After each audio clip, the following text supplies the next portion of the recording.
ಆತ್ಮೀಯ ವೀಕ್ಷಕರೇ, ಕಲಾಂತರಂಗ ಕಾರ್ಯಕ್ರಮಕ್ಕೆ ಸ್ವಾಗತ. ನಾನು ರಾಜೇಶ್ ಶಾನ್ಭೋಗ್ ಬಾರ್ಕೂರ್. ಮನಸ್ಸು ಎನ್ನುವುದು ಒಂದು ಅಂತರಂಗ. ಅಲ್ಲಿ ಅನೇಕ ವಿಷಯಗಳು ಗುಪ್ತವಾಗಿ ಅನೇಕ ಬಾರಿ ಯಾರಿಗೂ ಬಹಿರಂಗವಾಗದೆ ಹಾಗೆಯೇ ಉಳಿಬಿಡುತ್ತದೆ. ಅಂತಹ ವಿಷಯಗಳಿಗೂ ಕೂಡ ಒಮ್ಮೊಮ್ಮೆ ಮಾತನಾಡಬೇಕು ಅಂತ ಅನಿಸ್ತದೆ. ಅಂದು ಅದು ತನ್ನೊಳಗಿನ ತನ್ನ ಮನಸ್ಸಿನ ಭಾವನೆಗಳನ್ನು ಹೊರಹಾಕ್ತದೆ. ಅಂತಹ ಮನದ ಮಾತಿನ ಕಾರ್ಯಕ್ರಮವೇ ಈ ಕಲಾಂತರಂಗ ಕಾರ್ಯಕ್ರಮ. ಇಂದು ನಮ್ಮೊಂದಿಗಿದ್ದಾರೆ ನಮ್ಮ ನಾಡಿನ ಜನಪ್ರಿಯ ಗಾಯಕರು, ಅದೇ ರೀತಿ ಸಂಘಟಕರು, ಅದೇ ರೀತಿ ಸಂಗೀತ ಶಿಕ್ಷಕಿ ಅವರೇ ರೇಖಾ ಪ್ರೇಮ್ ಕುಮಾರ್ ಅವರು. ಅವ್ರನ್ನ ಪ್ರೀತಿಯಿಂದ ಗೌರವದಿಂದ ಕಲಾಂತರಂಗ ಕಾರ್ಯಕ್ರಮಕ್ಕೆ ಬರಮಾಡಿಕೊಳ್ಳೋಣ. ನಮಸ್ತೆ ಮೇಡಮ್. ನಮಸ್ಕಾರ ಸರ್. ನಿಮಗೆ ಕಲಾಂತರಂಗ ಕಾರ್ಯಕ್ರಮಕ್ಕೆ ಪ್ರೀತಿಯ ಸ್ವಾಗತ. ಹಾಗೆ ನಿಮ್ಮ ಕಲಾ ಪಯಣವನ್ನು ತಿಳಿಯುವಂಥ ಕುತೂಹಲ ನಮಗೆ. ಯಾಕಂದರೆ ಚಿಕ್ಕಮಗಳೂರು ಜಿಲ್ಲೆಯವರು ಸಾಂಸ್ಕೃತಿಕ ನಗರಿ ಅಂತಲೇ ಹೇಳ್ಬೋದು. ಭಾಳಷ್ಟು ಸಾಂಸ್ಕೃತಿಕ ಕ್ಷೇತ್ರದಲ್ಲಿ ಭಾಳಷ್ಟು ಹೆಸರು ಮಾಡಿದ ಜಿಲ್ಲೆ ಚಿಕ್ಕಮಗಳೂರು ಜಿಲ್ಲೆ. ಆ ಜಿಲ್ಲೆಯಿಂದ ನೀವು ಜಿಲ್ಲೆಯಲ್ಲಿರುವವರು, ಅಲ್ಲಿ ಹಲವಾರು ಕೆಲಸ ಕಾರ್ಯಗಳನ್ನು ಮಾಡ್ತಿರುವವರು, ಸಂಘಟಕಿಯಾಗಿ, ಅದೇ ರೀತಿ ಸಂಗೀತ ಶಿಕ್ಷಕಿಯಾಗಿ, ಅದೇ ರೀತಿ ಗಾಯಕಿಯಾಗಿ ಹಲವಾರು ವಿಭಾಗದಲ್ಲಿ ತಮ್ಮನ್ನು ತಾವು ತೊಡಗಿಸಿಕೊಂಡಿದ್ದೀರಿ. ಸಂಪೂರ್ಣ ಸಂಗೀತಕ್ಕಾಗಿ ತಮ್ಮನ್ನು ತಾವು ತೊಡಗಿಸಿಕೊಂಡವರು. ತಮ್ಮ ವಿಷಯ ತಿಳಿಯುವಂಥ ಕುತೂಹಲ ನಮಗೆಲ್ಲರಿಗೂ ಇದೆ. ಅದೇ ರೀತಿ ನಿಮ್ಮ ಬಾಲ್ಯ ಜೀವನ, ನಿಮ್ಮ ತಂದೆ ತಾಯಿಯವರ ಬಗ್ಗೆ ಒಂದೆರಡು ಮಾತಿನೊಂದಿಗೆ ಇಂದಿನ ಕಾರ್ಯಕ್ರಮವನ್ನು ಶುರು ಮಾಡೋಣ. ನಮಸ್ಕಾರ. ಆಗ್ಲಿ ಸರ್. ಕಲಾಂತರಂಗಕ್ಕೆ ನನಗೊಂದು ಸದವಕಾಶವನ್ನು ಒದಗಿಸ್ಕೊಟ್ಟಿದ್ದೀರಿ. ಕೋವಿಡ್ ಸಮಯದಲ್ಲೂ ಕೂಡ ಈ ಕಲಾಂತರಂಗದ ಜೊತೆ ನಾನು ಜೊತೆಗೂಡಿದ್ದೆ. ಆ ಸಂದರ್ಭನೂ ಇವತ್ತನ್ನು ಮಾಡ್ಕೊಳ್ತಾ, ನನ್ನ ತಂದೆ ತಾಯಿ ನಾವು ಮೂಲತಃ ಹಳೆಬೀಡವರು.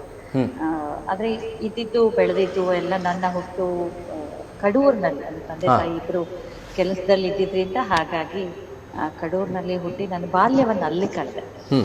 ಕಡೂರಿನಲ್ಲಿ ಅಲ್ಲಿಂದಾನೇ ನನ್ನ ಜರ್ನಿ. ನಮ್ಮ ತಂದೆ ಗೋಪಾಲಕೃಷ್ಣ ಅಂತ ಹೇಳಿ ಕೋರ್ಟ್ನಲ್ಲಿ ಕೆಲಸ ಮಾಡ್ತಾ ಇದ್ರು.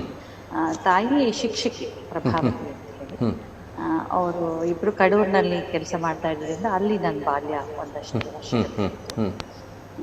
ಅಲ್ಲಿಂದ ಆಮೇಲೆ ಒಂದು ಪ್ರೈಮರಿ ಸ್ಕೂಲ್ ಮುಗಿಸಿ ಮಿಡ್ಲ್ ಸ್ಕೂಲ್ ಬರೋಷ್ಟು ಹೊತ್ತಿಗೆ ನಾನು ಚಿಕ್ಕಮಗಳೂರಿಗೆ ಟ್ರಾನ್ಸ್ಫರ್ ಆಗಿರೋದ್ರಿಂದ ಹಾಗಾಗಿ ಅಲ್ಲಿಂದ ಜರ್ನಿ ಪೂರ್ತಿ ಚಿಕ್ಕಮಗಳೂರಿಂದ. ಅದೇ ನೀವು ಒಬ್ಬರೇ? ಎಷ್ಟು ಮಕ್ಕಳು ಮೇಡಮ್ ನಿಮ್ಮ ತಂದೆ ತಾಯಿಯವರಿಗೆ? ಇಬ್ರು ಅಣ್ಣಂದ್ರಿದ್ದಾರೆ, ನಾನು ಕೊನೆ. 3 ಜನ ನಾವು. ಹಾಗೆ ಅಂದರೆ ನಿಮ್ಮ ಅಂದರೆ ಮನೆಯವರಲ್ಲಿ ಯಾರಿಗಾರು ಸಂಗೀತ ಆಸಕ್ತಿ ಇತ್ತಾ ಅಥವಾ ಸಂಗೀತ ಕಲಾವಿದರಿದ್ರ? ನಿಮಗೆ ಸಂಗೀತ ಆಸಕ್ತಿ ಬಂದ ಬಗೆ ಹೇಗೆ ಮೇಡಮ್? ಸಂಗೀತಾಸಕ್ತಿ ಅಂತ ಹೇಳಿದ್ರೆ ನಮ್ಮ ಅಮ್ಮನ ಮನೆ ಕಡೆ ನಮ್ಮ ಚಿಕ್ಕಮ್ಮಂದ್ರು ತುಂಬಾ ಹಾಡ್ತಾರೆ. ಅಮ್ಮನೂ ಹಾಡ್ತಾ ಇದ್ರು. ಆದ್ರೆ ಹೀಗೆ ಮನೆಯಲ್ಲಿ ಅವ್ರು ಕಲಿಕೆ ಎಲ್ಲ ಆಗಿದ್ರು ಕೂಡ ಅದನ್ನ ತುಂಬಾ ಸೀರಿಯಸ್ ಆಗಿ ಅಂತಲ್ಲ, ಈಗ್ಲೂ ಹಾಡ್ತಾರೆ ಅವ್ರುಗಳು. ನಮ್ ಚಿಕ್ಕಮ್ಮಂತೂ ತುಂಬಾ ಅದಕ್ಕೆ ಆಸಕ್ತಿ. ಅವ್ರು ತುಂಬಾ ಚೆನ್ನಾಗಿ ಹಾಡೋರು. ಆಗಿನ ಸಮಯದಲ್ಲಿ ಬಹುಶಃ ನಮ್ಗೆ ರೇಡಿಯೋನೇ ಪ್ರಧಾನವಾಗಿದ್ದು. ಅದನ್ನ ಕೇಳ್ಕೊಂಡು ನಾವು ಕಲಿತಾ ಇದ್ವಿ. ನನಗೆ ಒಂದ್ ಸದವಕಾಶ ಅಂತ ಹೇಳಿದ್ರೆ, ಅವಾಗ ಪ್ರತಿ ಗುರುವಾರ ಆಕಾಶವಾಣಿಯಲ್ಲಿ ಮಕ್ಕಳಿಗಾಗಿ ಕಲಿಕೆ ಝೇಂಕಾರ ಅಂತ ಹೇಳ್ಬೋದು. ಆ ಝೇಂಕಾರ ಕಲ್ತ್ಕೋಬೇಕು ಅಂತ ಹೇಳಿ ಬಹುಶಃ ನಮ್ಮ ಅಮ್ಮನಿಗೆ ತುಂಬಾ ನಾ ಕಲಿಬೇಕು ಅಂತ ಆಸೆ ಇತ್ತು ಅಂತ ಅನ್ಸುತ್ತೆ. ಹಾಗಾಗಿ ಕಲ್ತ್ಕೋ ಅಂತ ಹೇಳೋರು. ಅದು ತಕ್ಷಣ ಬರ್ಕೊಳ್ಬೇಕಿತ್ತು, ಅದನ್ನ ಕಲಿಬೇಕಿತ್ತು. ಆ ಕಲಿಕೆಗೆ ಮುಂಚೆ ನಮ್ಮ ಸಮಯದಲ್ಲಿ ರೆಕಾರ್ಡಿಂಗು ಇತ್ಯಾದಿ ಇರ್ತಿರ್ಲಿಲ್ಲ. ಹಾಗಾಗಿ ನನ್ನ ಚಿಕ್ಕಮ್ಮ ಒಬ್ರು ಶಾರ್ಟ್ ಹ್ಯಾಂಡ್ ಕಲ್ತ್ಕೊಂಡಿದ್ರು, ಟೈಪಿಸ್ಟ್ ಸ್ಟೋರ್ ಆಗಿದ್ರು. ಅವರು ಯಾಕಂದ್ರೆ ಅಮ್ಮ ಡ್ಯೂಟಿಗೆ ಹೋಗ್ಬೇಕಾಗಿರುವಂತ ಸಂದರ್ಭದಲ್ಲಿ ಇದನ್ನೆಲ್ಲ ಮಾಡೋಕ್ ಆಗ್ತಿರ್ಲಿಲ್ಲ ಅವ್ರಿಗೆ. ಹಾಗಾಗಿ ಅವರು ಪೋಸ್ಟ್ ಕಾರ್ಡ್ ನಲ್ಲಿ ಆ ತಿಂಗಳು ಕಲ್ಸುವಂತ ಹಾಡನ್ನ ಅವ್ರು ಶಾರ್ಟ್ ಹ್ಯಾಂಡ್ ಅಲ್ಲಿ ಬರ್ಕೊಂಡು ಪೋಸ್ಟ್ ಕಾರ್ಡ್ ಅಲ್ಲಿ ಅದು ಹಾಡನ್ನ ಹಾಕೋರು. ಜೊತೆಗೆ ಅವರು ಕಲ್ತು ರಜಕ್ಕೆ ನಾವು ಹೋದಾಗ ಅದಿಷ್ಟು ಅಂದ್ರೆ 6 ತಿಂಗಳದ್ದು ಏನ್ ಹಾಡುಗಳಿತ್ತು ಅದನ್ನೆಲ್ಲ ಒಂದಿಷ್ಟು ಸರಿ ಮಾಡ್ಕೊಳ್ಳೋದು, ಕಲ್ತ್ಕೊಳ್ಳೋದು. ನಾನ್ ಚೆನ್ನಾಗಿ ಕಲ್ತ್ಕೊಂಡ್ ಬಿಡ್ತಿದ್ದೆ. ಹಾಗಾಗಿ 4 ವಾರ ಕಂಟಿನ್ಯೂಸ್ ಬರೋದು, 4 ವಾರಕ್ಕೆ ಒಂದ್ ಹಾಡು ಅಂತ.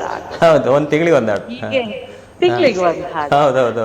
ಅದೊಂದು ಬಹುಶಃ ಅದು ನನ್ ಮೊದಲು ಶುರು ಮಾಡ್ಕೊಂಡಿತ್ತು ಅಂತ ಅನ್ಸುತ್ತೆ. ಅದಾದ ನಂತರ ನಮ್ಮ ಮನೆ ಹಿಂದ್ಗಡೆನೆ ನನ್ನ ಸ್ಕೂಲ್ನಲ್ಲೇ ಸಂಗೀತ ಆಗಿದ್ದಂತಹ ನಂಜುಂಡಪ್ಪನವ್ರು, ದಿವಂಗತ ಅವ್ರು ಇವಾಗಿಲ್ಲ, ಅವರು ಸರಿ ನಮ್ಮ ಮನೆ ಹಿಂದ್ಗಡೆನೆ ಇದ್ದಿದ್ರಿಂದ ನಾನು ಹಾಡು ಅವಾಗ ಹೇಳ್ತಾ ಇದ್ದಿದ್ರಿಂದ ನಮ್ಮ ಮೇಡಮ್ನವರೇ ನಿಮ್ಮ ಮಗಳನ್ನ ಕಳ್ಸಿ ಹೇಳ್ಕೊಡ್ತೀನಿ ಅಂತ ಹೇಳಿ ಅಮ್ಮ ಕರ್ಕೊಂಡು ಹೋಗಿ ಪಾಪ ಅವ್ರ ಮನೇಲಿ ಕೂರ್ಸ್ಕೊಳ್ಳೋರು. ಅವರಿಗೆ ಕಣ್ಣು ಕಾಣಿಸ್ತಿರ್ಲಿಲ್ಲ, ಹಾರ್ಮೋನಿಯಂ ಹಿಡ್ಕೊಂಡು ನೋಡ್ಸೋಕೆ ಅಂತ ಹೇಳೋರು. ಆದ್ರೆ ನನಗೆ ಆ ಬಾಲ್ಯದಲ್ಲಿ ಅಷ್ಟೊಂದು ಸೀರಿಯಸ್ನೆಸ್ ಇರ್ಲಿಲ್ಲ ಅಂತ ಅನ್ಸುತ್ತೆ. ಹೇಳ್ಕೊಡುವಾಗ ಹೇಳ್ಕೊಡುವಾಗ ನಾನು ಓಡ್ಬಿಡ್ತಾ ಇದ್ದೆ, ಕಲಿತಿರ್ಲಿಲ್ಲ. ಆದ್ರೆ ನನಗೆ ಆಸಕ್ತಿ ತರಿಸಿದ್ದು ನನ್ನ ಅಮ್ಮ. ಅಂದ್ರೆ ಕಡೂರ್ನಲ್ಲಿ ನಾ ಕಲೀಲಿಲ್ಲ, ಬಟ್ ಚಿಕ್ಕಮಂಗ್ಳೂರಿಗೆ ಬಂದ್ಮೇಲೆ ಪ್ರಭಾವತಿ ಅಂತ ಹೇಳಿ ಒಬ್ರು ಟೀಚರ್, ಗುರುಗಳು, ಗುರುಗಳು, ಹೌದು, ಅವ್ರ ಹತ್ರ ಕರ್ಕೊಂಡು ಹೋಗಿ ಬಲವಂತವಾಗಿ ನನಗೆ ಕೂರಿಸ್ತಾ ಇದ್ರು. ಸೊ ಜೂನಿಯರ್ ಆದಾಗಂತೂ ಆಕೆಗಂತೂ ನನಗೆ ಹೇಳ್ಕೊಡೋದು ತುಂಬಾ ಇಷ್ಟಪಡೋರು ಅವರು. ನನ್ನ ಜೂನಿಯರ್ ಮುಗಿದಾಗಷ್ಟೊತ್ತಿಗೆ ಆಕೆಗೆ ಮದ್ವೆ ಆಗ್ಬಿಟ್ಟು, ಸೊ ಅಗೈನ್ ನನ್ನ ಕಲಿಕೆ ಹಾಗೆ ನಿಂತ್ಕೊಂಡಿತ್ತು. ಆದ್ರೆ ನನ್ನ ತಾಯಿ ಅದ ಕಲಿಕೆನ ಮರೆಯೋಕ್ ಬಿಡ್ಲಿಲ್ಲ. ಅವ್ರ ಪ್ರತಿ ಭಾನುವಾರ ಅವರಿಗೆ ಒಂದ್ ವರ್ಣನಾದ್ರೂ, ಒಂದ್ ಕೀರ್ತನೆ, ಒಂದ್ ವರ್ಣ ನಾನು ಒಪ್ಪಿಸ್ಬೇಕಿತ್ತು.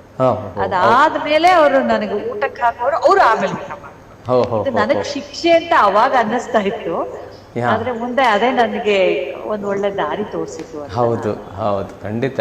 ಅಂದ್ರೆ ಅದು ಗುರುಗಳು ಕಲಿಸಿದನ್ನ ಮರಿಬಾರ್ದು ಎನ್ನೋ ನಿಟ್ಟಿನಲ್ಲಿ ಅವರು ವಾರಕ್ಕೊಮ್ಮೆ ನಿಮ್ಗೆ ಅದನ್ನ ಅಂದ್ರೆ ಹಾಡ್ತಾ ಇರು ನೀನು, ಯಾಕಂದ್ರೆ ಅದು ಬಿಟ್ಟಿದ್ರೆ ಮರ್ತೋಗಿ ಬಿಡ್ತದೆ, ಬಹುಶಃ ಮರಿತಾ ಇದ್ದೆ. ಅದು ಮರಿತದೆ, ಯಾಕಂದ್ರೆ ಅಭ್ಯಾಸ ಇಲ್ಲದ್ರೆ ಸಂಗೀತ ಇರುವುದಿಲ್ಲ.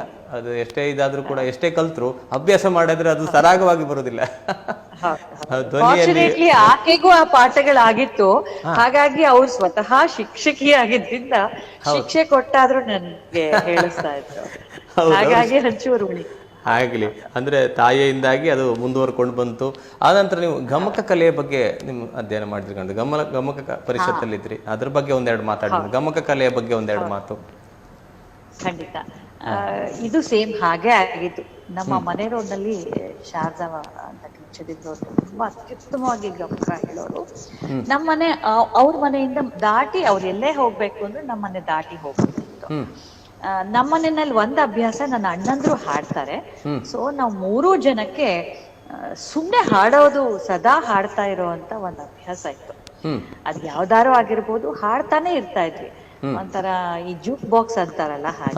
ನಮ್ ಬಾಲ್ಯ ಪ್ರೈಮರಿ ಸ್ಕೂಲ್ ಅವ್ರು ಹೋಗ್ತಾ ಬರ್ತಾ ಆ ಟೀಚರ್ಗೆ ಅವರೊಂದು ಇಲ್ಲೊಂದು ಪ್ರೈಮರಿ ಶಾಲೆಯಲ್ಲಿ ಆಕೆ ಗಮಕದ ಹೇಳ್ಕೊಡೋ ಹವ್ಯಾಸವಾಗಿದ್ರು, ಪ್ರವೃತ್ತಿ ಆಗಿದ್ರು. ಅವರೊಂದು ಶಾಲೆಯಲ್ಲಿ ಟೀಚರ್ ಆಗಿದ್ರು, ಒಂದು ಪ್ರೈಮರಿ ಸ್ಕೂಲ್ ಅಲ್ಲಿ. ಸೊ ಹೋಗ್ತಾ ಬರ್ತಾ ಪ್ರಭಾ ಅವರೇ ನಿಮ್ ಮಗಳನ್ನ ಕಳ್ಸಿ, ಪ್ರಭಾ ಅವರೇ ನಿಮ್ ಮಗಳನ್ನ ಕಳ್ಸಿ ಅಂತ ದೇವರನಾಮ ಮತ್ತೆ ಗಮಕದ ಪಾಠಗಳು ಏನು ಹೇಳ್ತಾರೆ ಅದನ್ನ ಬಲವಂತವಾಗೇ ನನಗೆ ಕಲ್ಸಿದ್ರು. ಬೈಕೊಂಡ್ ಹೋಗ್ತಾ ಇದ್ದೆ, ಅಯ್ಯೋ ಶನಿವಾರನೂ ಬಿಡಲ್ಲ, ಭಾನುವಾರನೂ ಬಿಡಲ್ಲ. ಅದ್ರ ನಂತರ ಅದು ತುಂಬಾ ಆಗೆಲ್ಲ ನಮ್ಗೆ ಅಷ್ಟೊಂದು ಗೊತ್ತಾಗ್ತಿರ್ಲಿಲ್ಲ. ಅವ್ರು ಹೇಳ್ಕೊಡ್ತಾ ಇದ್ರು, ಹಾಡ್ತಾ ಇದ್ವಿ. ಅಂದ್ರೆ ಅದು ಈ ಹಳೆಗನ್ನಡದ್ದು ಪದ್ಯಗಳಾಗಿದ್ದು ನಮ್ಗೆ ತುಂಬಾ ಅದು ಗೊತ್ತಾಗತ್ತೆ ಅಂತಿಲ್ಲ. ಆದ್ರೆ ನಾನು ಒಂದು 6-7ನೇ ಕ್ಲಾಸಿಗೆ ನಾನು ಬಂದ ನಂತರ ನಮ್ಮ ಹಳೆಗನ್ನಡದ ಪಾಠನ ಕ್ಲಾಸ್ ಅಲ್ಲಿ ನಮ್ಗೆ ಮೇಷ್ಟ್ರುಗಳು ನಿಂಗ್ ಬರುತ್ತಲ್ಲ ಹಾಡೆ ಅನ್ನೋರು. ಅಂದ್ರೆ ಬಲವಂತವಾಗಿ ಹಾಡ್ಬೇಕಿತ್ತು. ಆದವ್ರ ಆಗ ಹಾಕೋದು ನಮಗ್ ಗೊತ್ತಿರ್ತಿರ್ಲಿಲ್ಲ. ನಾ ಹಾಡಿದ್ರಾಗನೆ ಅವ್ರು ಚೆನ್ನಾಗಿದೆ ಅಂತ ಬೆಂತವ್ರು. ನಾವೆಲ್ಲ ಹೋಗಿ ಸರ್ಕಾರಿ ಶಾಲೆಗಳಲ್ಲಿ ಅಲ್ಲಿದ್ದಂತಹ ಸೀಮಿತ ಅವಕಾಶಗಳಲ್ಲಿ ನಾವೊಂದು ಸೀಮಿತ ಅಂತ ಹೇಳಲಿಕ್ಕೆ ಆಗೋದಿಲ್ಲ, ಯಾಕಂದ್ರೆ ಅವಾಗ ಪ್ರೈವೇಟ್ ಸ್ಕೂಲ್ಗಳೇ ಅಷ್ಟೊಂದು ಇರುವಂತ ಸಂದರ್ಭದಲ್ಲಿ ಆ ಸಮಯದಲ್ಲಿ ನಮ್ಗೆ ಆತರ ಪಾಠಗಳು ಸಿಕ್ಕಿದ್ದು ನನ್ನ ಅದೃಷ್ಟ. ಖಂಡಿತ. ಮೇಡಮ್ ನಿಮ್ಮ ಆತ್ಮೀಯರು ಒಬ್ರು ಕರೆ ಮಾಡಿದ್ದಾರೆ, ಅವರನ್ನ ಕಾಯಿಸೋದು ಬೇಡ, ಅವ್ರ ಹತ್ರ ಮಾತಾಡೋಣ. ಯಾಕಂದ್ರೆ ಅವರು ಏನು ಹೇಳ್ತಾರೆ ನೋಡೋಣ. ಅವ್ರು ಯಾರು ಅಂತ ಹೇಳುದಿಲ್ಲ, ನೀವೇ ಅವ್ರ ಬಗ್ಗೆ ಹೇಳ್ಬೇಕು ಯಾರು ಅಂತ. ನೋಡೋಣ, ಅವ್ರು ನಿಮ್ಮ ಬಗ್ಗೆ ಮಾತಾಡ್ತಾರೆ. ಅವರಿಗೆ ಸ್ವಾಗತ ಅನ್ಕೋಣ. ನಿಮಗೆ ಸ್ವಾಗತ ಸರ್ ಕಾರ್ಯಕ್ರಮ, ಕಲಾಂತರ ಕಾರ್ಯಕ್ರಮ ಸ್ವಾಗತ. ಸಂತೋಷ. ನಮಸ್ತೆ. ನಮಸ್ತೆ ಸರ್. ನಮಸ್ತೆ. ಮಾತಾಡ್ತಿರುವಂತಹ ಹುಡುಗಿ ಅಂದ್ರೆ ನಾನು ಅವಳನ್ನ ಯಾಕೆ ಹುಡುಗಿ ಅಂತೇನೆ ಅಂತಂದ್ರೆ ಅವಳಿಗೆ ಈಗಾಗ್ಲೇ ವಯಸ್ಸಾದ 2 ಹೆಣ್ಣು ಮಕ್ಳಿದ್ದಾರೆ, ಮದುವೆಗೆ ಬಂದಿರುವಂತ ಹೆಣ್ಮಕ್ಳು. ಆದ್ರೆ ನನಗೆ ಯಾಕೆ ಆಕೆ ಹುಡುಗಿ ಅಂತಾಳೆ ಅಂದ್ರೆ, ಚಿಕ್ಕ ಹುಡುಗಿ ಅಂತ ನಾನು ನೋಡಿ ಅವಳನ್ನ ದೊಡ್ಡವಳಾಗಿದ್ದಾಳೆ ಅಂತ ಅನಿಸ್ತಿಲ್ಲ. ಇನ್ನು ಅಂದ್ರೆ ಅವಳ ಎಳೆಯ ಮುಖಗಳು, ಅವಳ ಹಾಡು, ಅವಳ ನೃತ್ಯ, ಅವಳ ಚಟುವಟಿಕೆಗಳು, ಅವಳ ವಿದ್ಯಾರ್ಥಿ ಪರಿಷತ್ತಲ್ಲಿ ತನ್ನ ತೊಡಗಿಸ್ಕೊಂಡಿದ್ದ ರೀತಿ, ಮತ್ತೆ ಅದರೊಳಗೆ ಅವಳು ಮುಂದೆ ಹೋಗಿದಂತಹದ್ದು, ಈಗ್ಲೂ ಕೂಡ ಅನೇಕ ವಿಚಾರಗಳನ್ನ ಇಟ್ಕೊಂಡು ಹೊಸ ರೀತಿಯಲ್ಲಿ ತಾನು ಕಲ್ತಿರುವಂತ ಸಂಗೀತವನ್ನ ಹೊಸ ರೀತಿಯಲ್ಲಿ ಯಾವ ರೀತಿ ಅಳವಡಿಸ್ಕೊಂಡು ಅದರೊಳಗೆ ಬೇರೆ ಬೇರೆ ರೀತಿಯ ನೃತ್ಯ ಪ್ರಕಾರಗಳನ್ನ ಮಾಡಬಹುದು ಅಂತ ಯೋಚನೆ ಮಾಡೋರು. ಮತ್ತು ವೈಚಾರಿಕವಾಗಿ ಮಾತಾಡೋದು, ಅವಳ ಅಧ್ಯಯನ, ಇವೆಲ್ಲ ನನಗೆ ನೆನಪಿಗೆ ಬರ್ತಾ ಹೋಗುತ್ತೆ. ಹಾಗಾಗಿ ಒಂದು ಆಕೆ ಬಗ್ಗೆ ಹೇಳ್ಬೇಕು ಅಂತಂದ್ರೆ ಅದೊಂದು ಅತ್ಯಂತ ಪ್ರತಿಭಾವಂತ ಮನಸ್ಸು. ಅವಳ ಎಲ್ಲ ರೀತಿಯಲ್ಲೂ ಕುತೂಹಲಗಳಿವೆ ಆಕೆ ತುಂಬಾ. ಏನನ್ನಾದ್ರೂ ಕಲಿಬೇಕು, ಹೊಸದನ್ನ ಕೊಡಬೇಕು. ಬರೀ ಹಾಡು ಹೇಳೋದು, ತಾನು ಕಲ್ತಿರುವಂತಹ ಒಂದು ಸಂಗೀತವನ್ನ ಎಲ್ಲ ರೀತಿಯಲ್ಲೂ ಒಂದ್ ರೀತಿಯ ಸಾಂಪ್ರದಾಯಿಕವಾಗಿ ಹೇಳಿ ಮುಗಿಸೋದಲ್ಲ. ಆದ್ರೆ ಆ ಸಂಗೀತದಲ್ಲಿ ಒಂದು ಹೊಸತನ, ಆ ಸಂಗೀತದಲ್ಲಿ ಇನ್ನೇನೇನ್ ಮಾಡ್ಬೋದು, ಕೇವಲ ಹಾಡು ಹೇಳೋದಷ್ಟೇ ಅಥವಾ ಅದನ್ನ ನೃತ್ಯ ಕಾಳ್ಬಡಿಸ್ಬೋದಾ ಅಥವಾ ಒಂದು ರೂಪಕವಾಗಿ ಅದನ್ನ ಪರಿಗಣನೆ ಮಾಡ್ಬೋದಾ, ಈ ರೀತಿ ಯೋಚನೆಗಳನ್ನ ಮಾಡುವಂತದ್ದು. ಸರ್ ಒಂದ್ ನಿಮಿಷ, ನೀವು ಯಾರು ಅಂತ ಗೊತ್ತಾಯ್ತು ಕೇಳೋಣ. ಯಾರು ಮೇಡಮ್ ಇವರು? Sir Girijashankar sir. ಹಾಗೆ ಸರ್ ಮಾತಾಡ್ಸಿ. ನಮ್ ಮೆಂಟರ್ ಅವ್ರು. ನಾವ್ ಏನು ಹೇಳೋದೇ ಇಲ್ಲ, ಅವ್ರು ನಮಗ್ ಮೆಂಟರ್. ಅವ್ರಿಂದ ನಾವ್ ತುಂಬಾ ಸಾಕಷ್ಟು ಈಗೂ ಕಲಿತಾ ಇದೀವಿ. ಅದೇ ಆಗ್ಲಿ, ಮಾತಾಡಿ ಸರ್. ಏನಿಲ್ಲ, ಆಕೆ ಬಗ್ಗೆ ಎಷ್ಟ್ ಹೇಳಿದ್ರು ಸಾಲೋದಿಲ್ಲ. ಯಾಕೆ ಅಂತಂದ್ರೆ ಆಕೆಯ ಧ್ವನಿಯನ್ನ ನಾನು ಮಾತಿನ ಮೂಲಕ ಅಷ್ಟೇ ಅಲ್ಲ, ಆ ಹಾಡಿನ ಮೂಲಕವೂ ಮುಂಚೆಯಿಂದ ಕೇಳ್ಕೊಂಡ್ ಬಂದೆ. ಅವಳು ಚಿಕ್ಕ ಹುಡುಗಿಯ ಕಾಲೇಜ್ ಹೋಗ್ತಿದ್ದಾಗ ಅಥವಾ ಅವಳು ಶಾಲೆಯಲ್ಲಿ ಓದ್ತಿದ್ದಾಗ ಪ್ರತಿಯೊಂದರಲ್ಲೂ ಅವಳ ಹಾಡುಗಳು ನಾನು ಕೇಳ್ಕೊಳ್ತಾನೆ ಬಂದಿದ್ದೀನಿ. ಆ ಹಾಡಿನ ಬಗ್ಗೆ ಅವಳಿಗಿರುವಂತದ್ದು ಇದೆಯಲ್ಲ, ಅನ್ವೇಷಣಾ ಮನೋಭಾವ, ಒಂದ್ ರೀತಿ ಹೊಸತಿನ ಏನಾದ್ರು ಮಾಡ್ಬೇಕು ಅಂತ ತನಗಿರುವಂತಹ ಪ್ರತಿಭೆಯನ್ನ ಬಳಸ್ಕೊಂಡು ಹೊಸತೇನಾದ್ರು ಮಾಡ್ಬೇಕು ಅನ್ನೋದು. ಎಷ್ಟು ತರದಲ್ಲಿ ಮಾಡಿದ್ರೆ ಕೃಷ್ಣಾಷ್ಟಮಿಲಿ ಯಾವ್ದೋ ಒಂದು ಇದನ್ ಮಾಡ್ತಾಳೆ, ರಾಮನವಮಿಲಿ ಏನೋ ಒಂದಿನ ರಾಮನ ಬಗ್ಗೆ ಏನೋ ಒಂದು ಯೋಚನೆ ಮಾಡ್ತಾಳೆ, ಅಥವಾ ಇನ್ಯಾವ್ದಾದ್ರು ನಾಟಕ ಇಂಥವಕ್ಕೆ ಏನಾರು ಅಳವಡಿಸ್ಬೋದಾ ಅಂತ ಯೋಚನೆ. ಇತ್ತೀಚೆಗೆ ಒಂದು ಸಿನಿಮಾದಲ್ಲೂ ಕೂಡ ಮಾಡಿತ್ತು. ಅದ್ರಲ್ಲಿ ಒಂದೇ ಒಂದು ನನ್ಗೆ ಬೇಜಾರಾಗಿ ಸಂಗತಿದ್ರೆ ಅವಳು ಅಜ್ಜಿ ಪಾತ್ರ. ಆ ಅಜ್ಜಿ ಪಾತ್ರ ಚೆನ್ನಾಗೇ ಮಾಡಿದ್ಲು. ಅಜ್ಜಿ ಪಾತ್ರ, ಆ ಪಾತ್ರ ಮಾಡಿದ್ರಲ್ಲಿ ಏನೋ ನಂದು ಅಭ್ಯಂತರ ಇಲ್ಲ. ಆದ್ರೆ ಈ ಹುಡುಗಿ ನಮ್ಮ ಮುಂದೆ ಬೆಳೆದ ಹುಡುಗಿನ ಅಜ್ಜಿನೂ ಆಗಿ ನೋಡ್ಬೇಕಲ್ಲ ಅನ್ನೋದು ಒಂಥರ ಎಲ್ಲೋ ಒಂದ್ ಕಡೆ ಅಯ್ಯೋ ಈ ಅಜ್ಜಿ ಆಗಿ ನೋಡ್ಬೇಕಾಯ್ತಲ್ಲ ಅಂತ ಹೇಳ್ಬಿಟ್ಟು.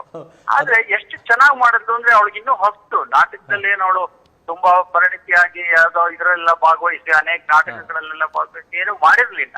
ಆದ್ರೆ ಅಲ್ಲಿ ಆ ಪಾತ್ರದಲ್ಲಿ ಯಾವ ರೀತಿ ಆ ಮೊಮ್ಮಗರಿಗೆ ಏನೋ ಹೇಳುವಾಗ ಅವಳು ಮಾತಾಡೋ ರೀತಿ, ಅವಳ ಮುಖಭಾವಗಳು, ಅವಳು ನಡೀತಿದ್ದಂತ ಇದು ಎಲ್ಲ ನೋಡಿದಾಗ ಅಜ್ಜಿನ ಆಗ್ಬಿಟ್ಟಿದ್ಲು ಅವಳು. ಅಂದ್ರೆ ಆ ಪಾತ್ರದೊಳಗೆ ಹೊತ್ತು ಬಿಟ್ಟಿದ್ಲು ಒಂದ್ ರೀತಿ. ಪರಕಾಯ ಪ್ರವೇಶ ತರ ಆಗ್ಬಿಟ್ಟಿತ್ತು.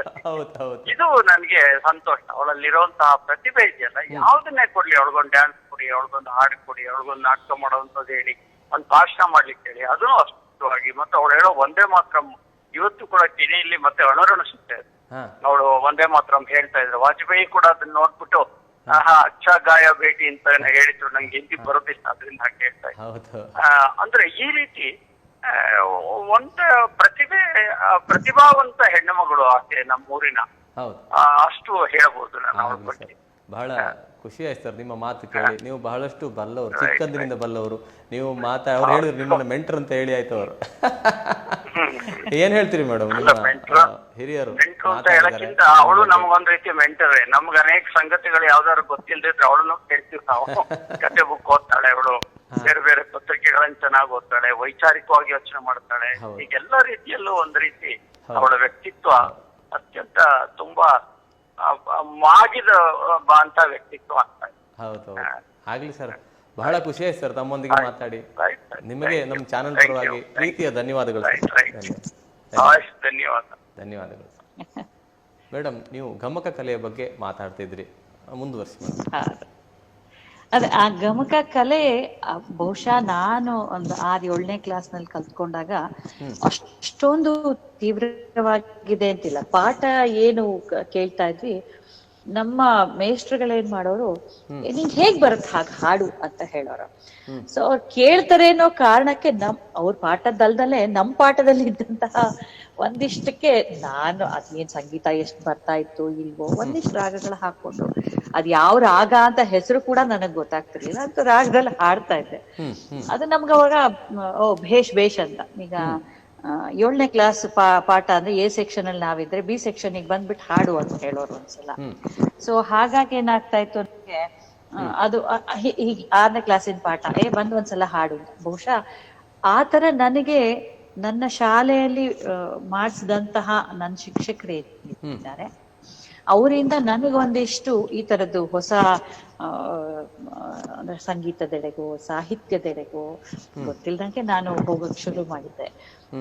ಅದೊಂದು ನನಗೆ ಒಂದು ಒಳ್ಳೆ ಜರ್ನಿ.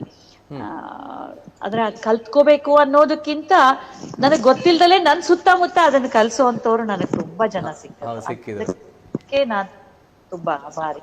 ಯಾಕಂದ್ರೆ ಆ ತೀವ್ರತೆ ನನ್ನಲ್ಲಿ ಇರ್ಲಿಲ್ಲ. ನನಗ್ ಗೊತ್ತಿಲ್ಲಂಗ್ ನನ್ ಸುತ್ತ ಮಾಡಿಸ್ತಾ ಹೋಗಿದ್ರಿಂದ ನನಗೂ ಅದ್ರೊಳಗಡೆ ಮಾಡ್ಲೇಬೇಕಾಗಿರೋಂತ ಅನಿವಾರ್ಯತೆ ಇತ್ತು. ಆ 7ನೇ ಕ್ಲಾಸಲ್ಲೆಲ್ಲ ಪಕ್ಕದ ಕ್ಲಾಸಲ್ಲಿ ನಾನು ಹೋಗಿ ಹಾಡೋದು ಅನ್ನೋದು ಖುಷಿ ಅಲ್ವಾ, ಹಾಗಾಗಿ ಅದಕ್ಕೆ ಒಂದಿಷ್ಟು ಮಾಡ್ತಾ ಇರ್ತಾ ಇದ್ದೆ. ಸೊ ಅದು ಹಾಗೆ ಕಂಟಿನ್ಯೂ ಆಯ್ತು. ಖಂಡಿತ. ಅದೇ ರೀತಿ ಮೇಡಮ್, ತಾವು ಆಕಾಶವಾಣಿ ಕಲಾವಿದರು ಕೂಡ. ಆಕಾಶವಾಣಿ ಪಯಣದ ಬಗ್ಗೆ ಒಂದೆರಡು ಮಾತು. ಹಾ ಸರ್, ಆಕಾಶವಾಣಿ ನನಗ್ ಶುರುವಾಗಿದ್ದು ಯುವವಾಣಿಯಿಂದ. ನಮ್ಮ ಶಂಕರ್ ನಾರಾಯಣ ಅಂತ ಹೇಳಿ ನಮ್ಮ ಭದ್ರಾವತಿ ಆಕಾಶವಾಣಿಯಲ್ಲಿ ಇದ್ರು. ನಾನು ಹೋಗಿದ್ದು, ನಾನು ಸ್ವಲ್ಪ ಏನ್ ಹೇಳ್ತಾರೆ, ರೆಬೆಲಿಯನ್ ಕ್ಯಾರೆಕ್ಟರ್, ಒಂಥರ ತುಂಬಾ ಅಗ್ರೆಸಿವ್ ಆಗಿರ್ತಾ ಇದ್ದೆ. ಸೊ ಯುವವಾಣಿಗೆ ನಮ್ಮನ್ನು ಕರೆಸ್ತಾ ಇದ್ದೆ. ನಾನು ಸ್ವಲ್ಪ ಡಿಬೇಟ್ ಅಲ್ಲೂ ಹೀಗೆ ಬರವಣಿಗೆ, ಭಾಷಣ ಇತ್ಯಾದಿಗಳಿಗೆ ಕಾಲೇಜ್ ಎಂಟರ್ ಆಗುವಾಗ ಒಂದ್ ಸ್ವಲ್ಪ ಆತರ ನಾನು ವಿದ್ಯಾರ್ಥಿ ಪರಿಷತ್, ಅಖಿಲ ಭಾರತೀಯ ವಿದ್ಯಾರ್ಥಿ ಪರಿಷತ್ತಲ್ಲಿ ನಾನು ಸಕ್ರಿಯವಾಗಿ ತೊಡಗಿಸ್ಕೊಂಡಿದ್ದೆ. ಹಾಗಾಗಿ ಒಂದಿಷ್ಟು ವೈಚಾರಿಕವಾಗೂ ನಡೀತಾ ಇತ್ತು. ಇದ್ರ ನಡುವೆ ನನಗೇನಂತ ಹೇಳಿದ್ರೆ, ನಮ್ಮ ಮನೇಲಿ ವಾತಾವರಣನು, ನಮ್ಮ ಅಣ್ಣಂದ್ರು ಹಾಗೆ ವಿದ್ಯಾರ್ಥಿ ಪರಿಷತ್ತಲ್ಲಿದ್ರು. ಒಂದಿಷ್ಟು ಜನ ನಮ್ದು ಮೂಲತಃ ಸಂಘದ ಮನೆ. ಸೊ ವೈಚಾರಿಕವಾಗಿ ಒಂದಿಷ್ಟು ಚರ್ಚೆಗಳು, ಮಾತುಗಳು, ಒಂದಿಷ್ಟು ದೇಶಭಕ್ತಿ ಇರುವಂತಹ ಒಂದಿಷ್ಟು ವಿಚಾರಗಳು ನಮ್ಮಲ್ಲಿ ಅವಾಗವಾಗ ಚರ್ಚೆ ಆಗುವಂಥದ್ದು ನಡೀತಾ ಇರ್ತದ್ದು. ಹಾಗಾಗಿ ನನಗ್ ಸಿಗ್ತಾ ಇದ್ದಂಥವ್ರು ಆತರ ತುಂಬಾ, ನಮ್ಮ ವಿದ್ಯಾನಂದ್ ಶೆಣೈ ಅಂತವ್ರು, ಹೀಗೆ ತುಂಬಾ ಜನ, ನಮಗೆ ಸೀತಾರಾಮ್ ಕೆದಿಲ ಇರಂತವ್ರು ತುಂಬಾ ಜನ ಮನೆಗೆ ಬಾಲ್ಯದಿಂದಲೇ ಬರ್ತಾ ಇದ್ರಿಂದ ಒಂದಿಷ್ಟು ದೊಡ್ಡವರೆಲ್ಲ ಮಾತಾಡುವಂತಹ ವೈಚಾರಿಕವಾಗಿರುವಂತಹ ವಿಷಯಗಳ ಆಗ ಕಿವಿ ಬೀಳೋದು. ಹಾಗಾಗಿ ಆಕಾಶವಾಣಿಯಲ್ಲಿ ಯುವವಾಣಿಗೆ ನಾವು ಹೊಸ ಹೊಸ ವಿಷಯಗಳು ಕೊಡೋರು, ಅದನ್ನ ಮಾತಾಡ್ಲಿಕ್ಕೆ ಅಂತ ಹೇಳಿ ಹೋಗ್ತಾ ಇದ್ವಿ. ಇನ್ನೊಂದು ಅಲ್ಲಿ ಕೂಡ ನಮ್ಗೇನಂದ್ರೆ, ಒಂದಿಷ್ಟು ಆಗಿನ ಕಾಲಕ್ಕೆ ಆಕಾಶವಾಣಿಯಲ್ಲಿ ಬರ್ತಾ ಇದ್ದಂತಹ ಸಂಭಾವನೆ ನಮ್ಗೆ ಅದೊಂದು ಭಾರಿ ಪ್ರೈಡ್. ಅಂದ್ರೆ ಅಲ್ಲಿ ಸಿಗ್ತಾ ಇದ್ದಂತಹ 100-120 ರೂಪಾಯಿ ಆಗಿನ ಕಾಲಕ್ಕೆ ಅದೊಂದು ದೊಡ್ಡ ಅಮೌಂಟ್, ಭಾರಿ ನನ್ನ ಗಳಿಕೆ ಅದು, ನಾನು ಮಾಡ್ತಾ ಇರುವಂತದ್ದು ಅಂತ ಶುರುವಾಗೋದು. ಅದ್ರ ನಡುವೆ ಸೀರೀಸ್ ಅಲ್ಲಿ ನಮ್ಗೆ ಅದೇ ತರದ್ದು ಅವಕಾಶಗಳು ಆಕಾಶವಾಣಿಯಿಂದ ತುಂಬಾ ಸಿಗ್ತಾ ಇತ್ತು. ನಂತರ ಒಂದಿಷ್ಟು ವರ್ಷಗಳಾದ್ಮೇಲೆ ನಾನು ಹಾಡು ಹೇಳಲಿಕ್ಕೆ ಅಂತ ಹೇಳಿ ಹೋಗಿತ್ತು. ಆಮೇಲೆ ಅದು ಗ್ರೇಡಿಂಗ್ ಮಾಡ್ಕೊಳ್ಳೋದು ಇತ್ಯಾದಿ ಹೋಯ್ತು. ಖಂಡಿತ. ಅದೇ ರೀತಿ ಮೇಡಮ್, ನೀವು ಜಿ ಸರಿಗಮಪಕ್ಕೆ ಕೂಡ ಹೋಗಿದ್ದೀರಿ, ಅಲ್ಲಿ ಕೂಡ ಭಾಗವಹಿಸಿದಿರಿ, ಫೈನಲ್ ತನಕ ಬಂದಿರಿ. ಅದ್ರ ಬಗ್ಗೆ ಒಂದೆರಡು ಮಾತು ಮೇಡಮ್, ಆ ಪಯಣ. ಸರ್, ಅದೊಂದು ವಿಶೇಷವಾಗಿರೋ ಅನುಭವ. ನನ್ಗೆ ಅನ್ವೇಷಣೆಗೆ ಹಾಕಿದ್ದೆ, ಬಟ್ ಎದೆ ತುಂಬಿ ಹಾಡಿದ್ರು ಅನ್ವೇಷಣೆ ಅಂತ ಹೇಳಿ ಬರ್ತಾ ಇತ್ತು.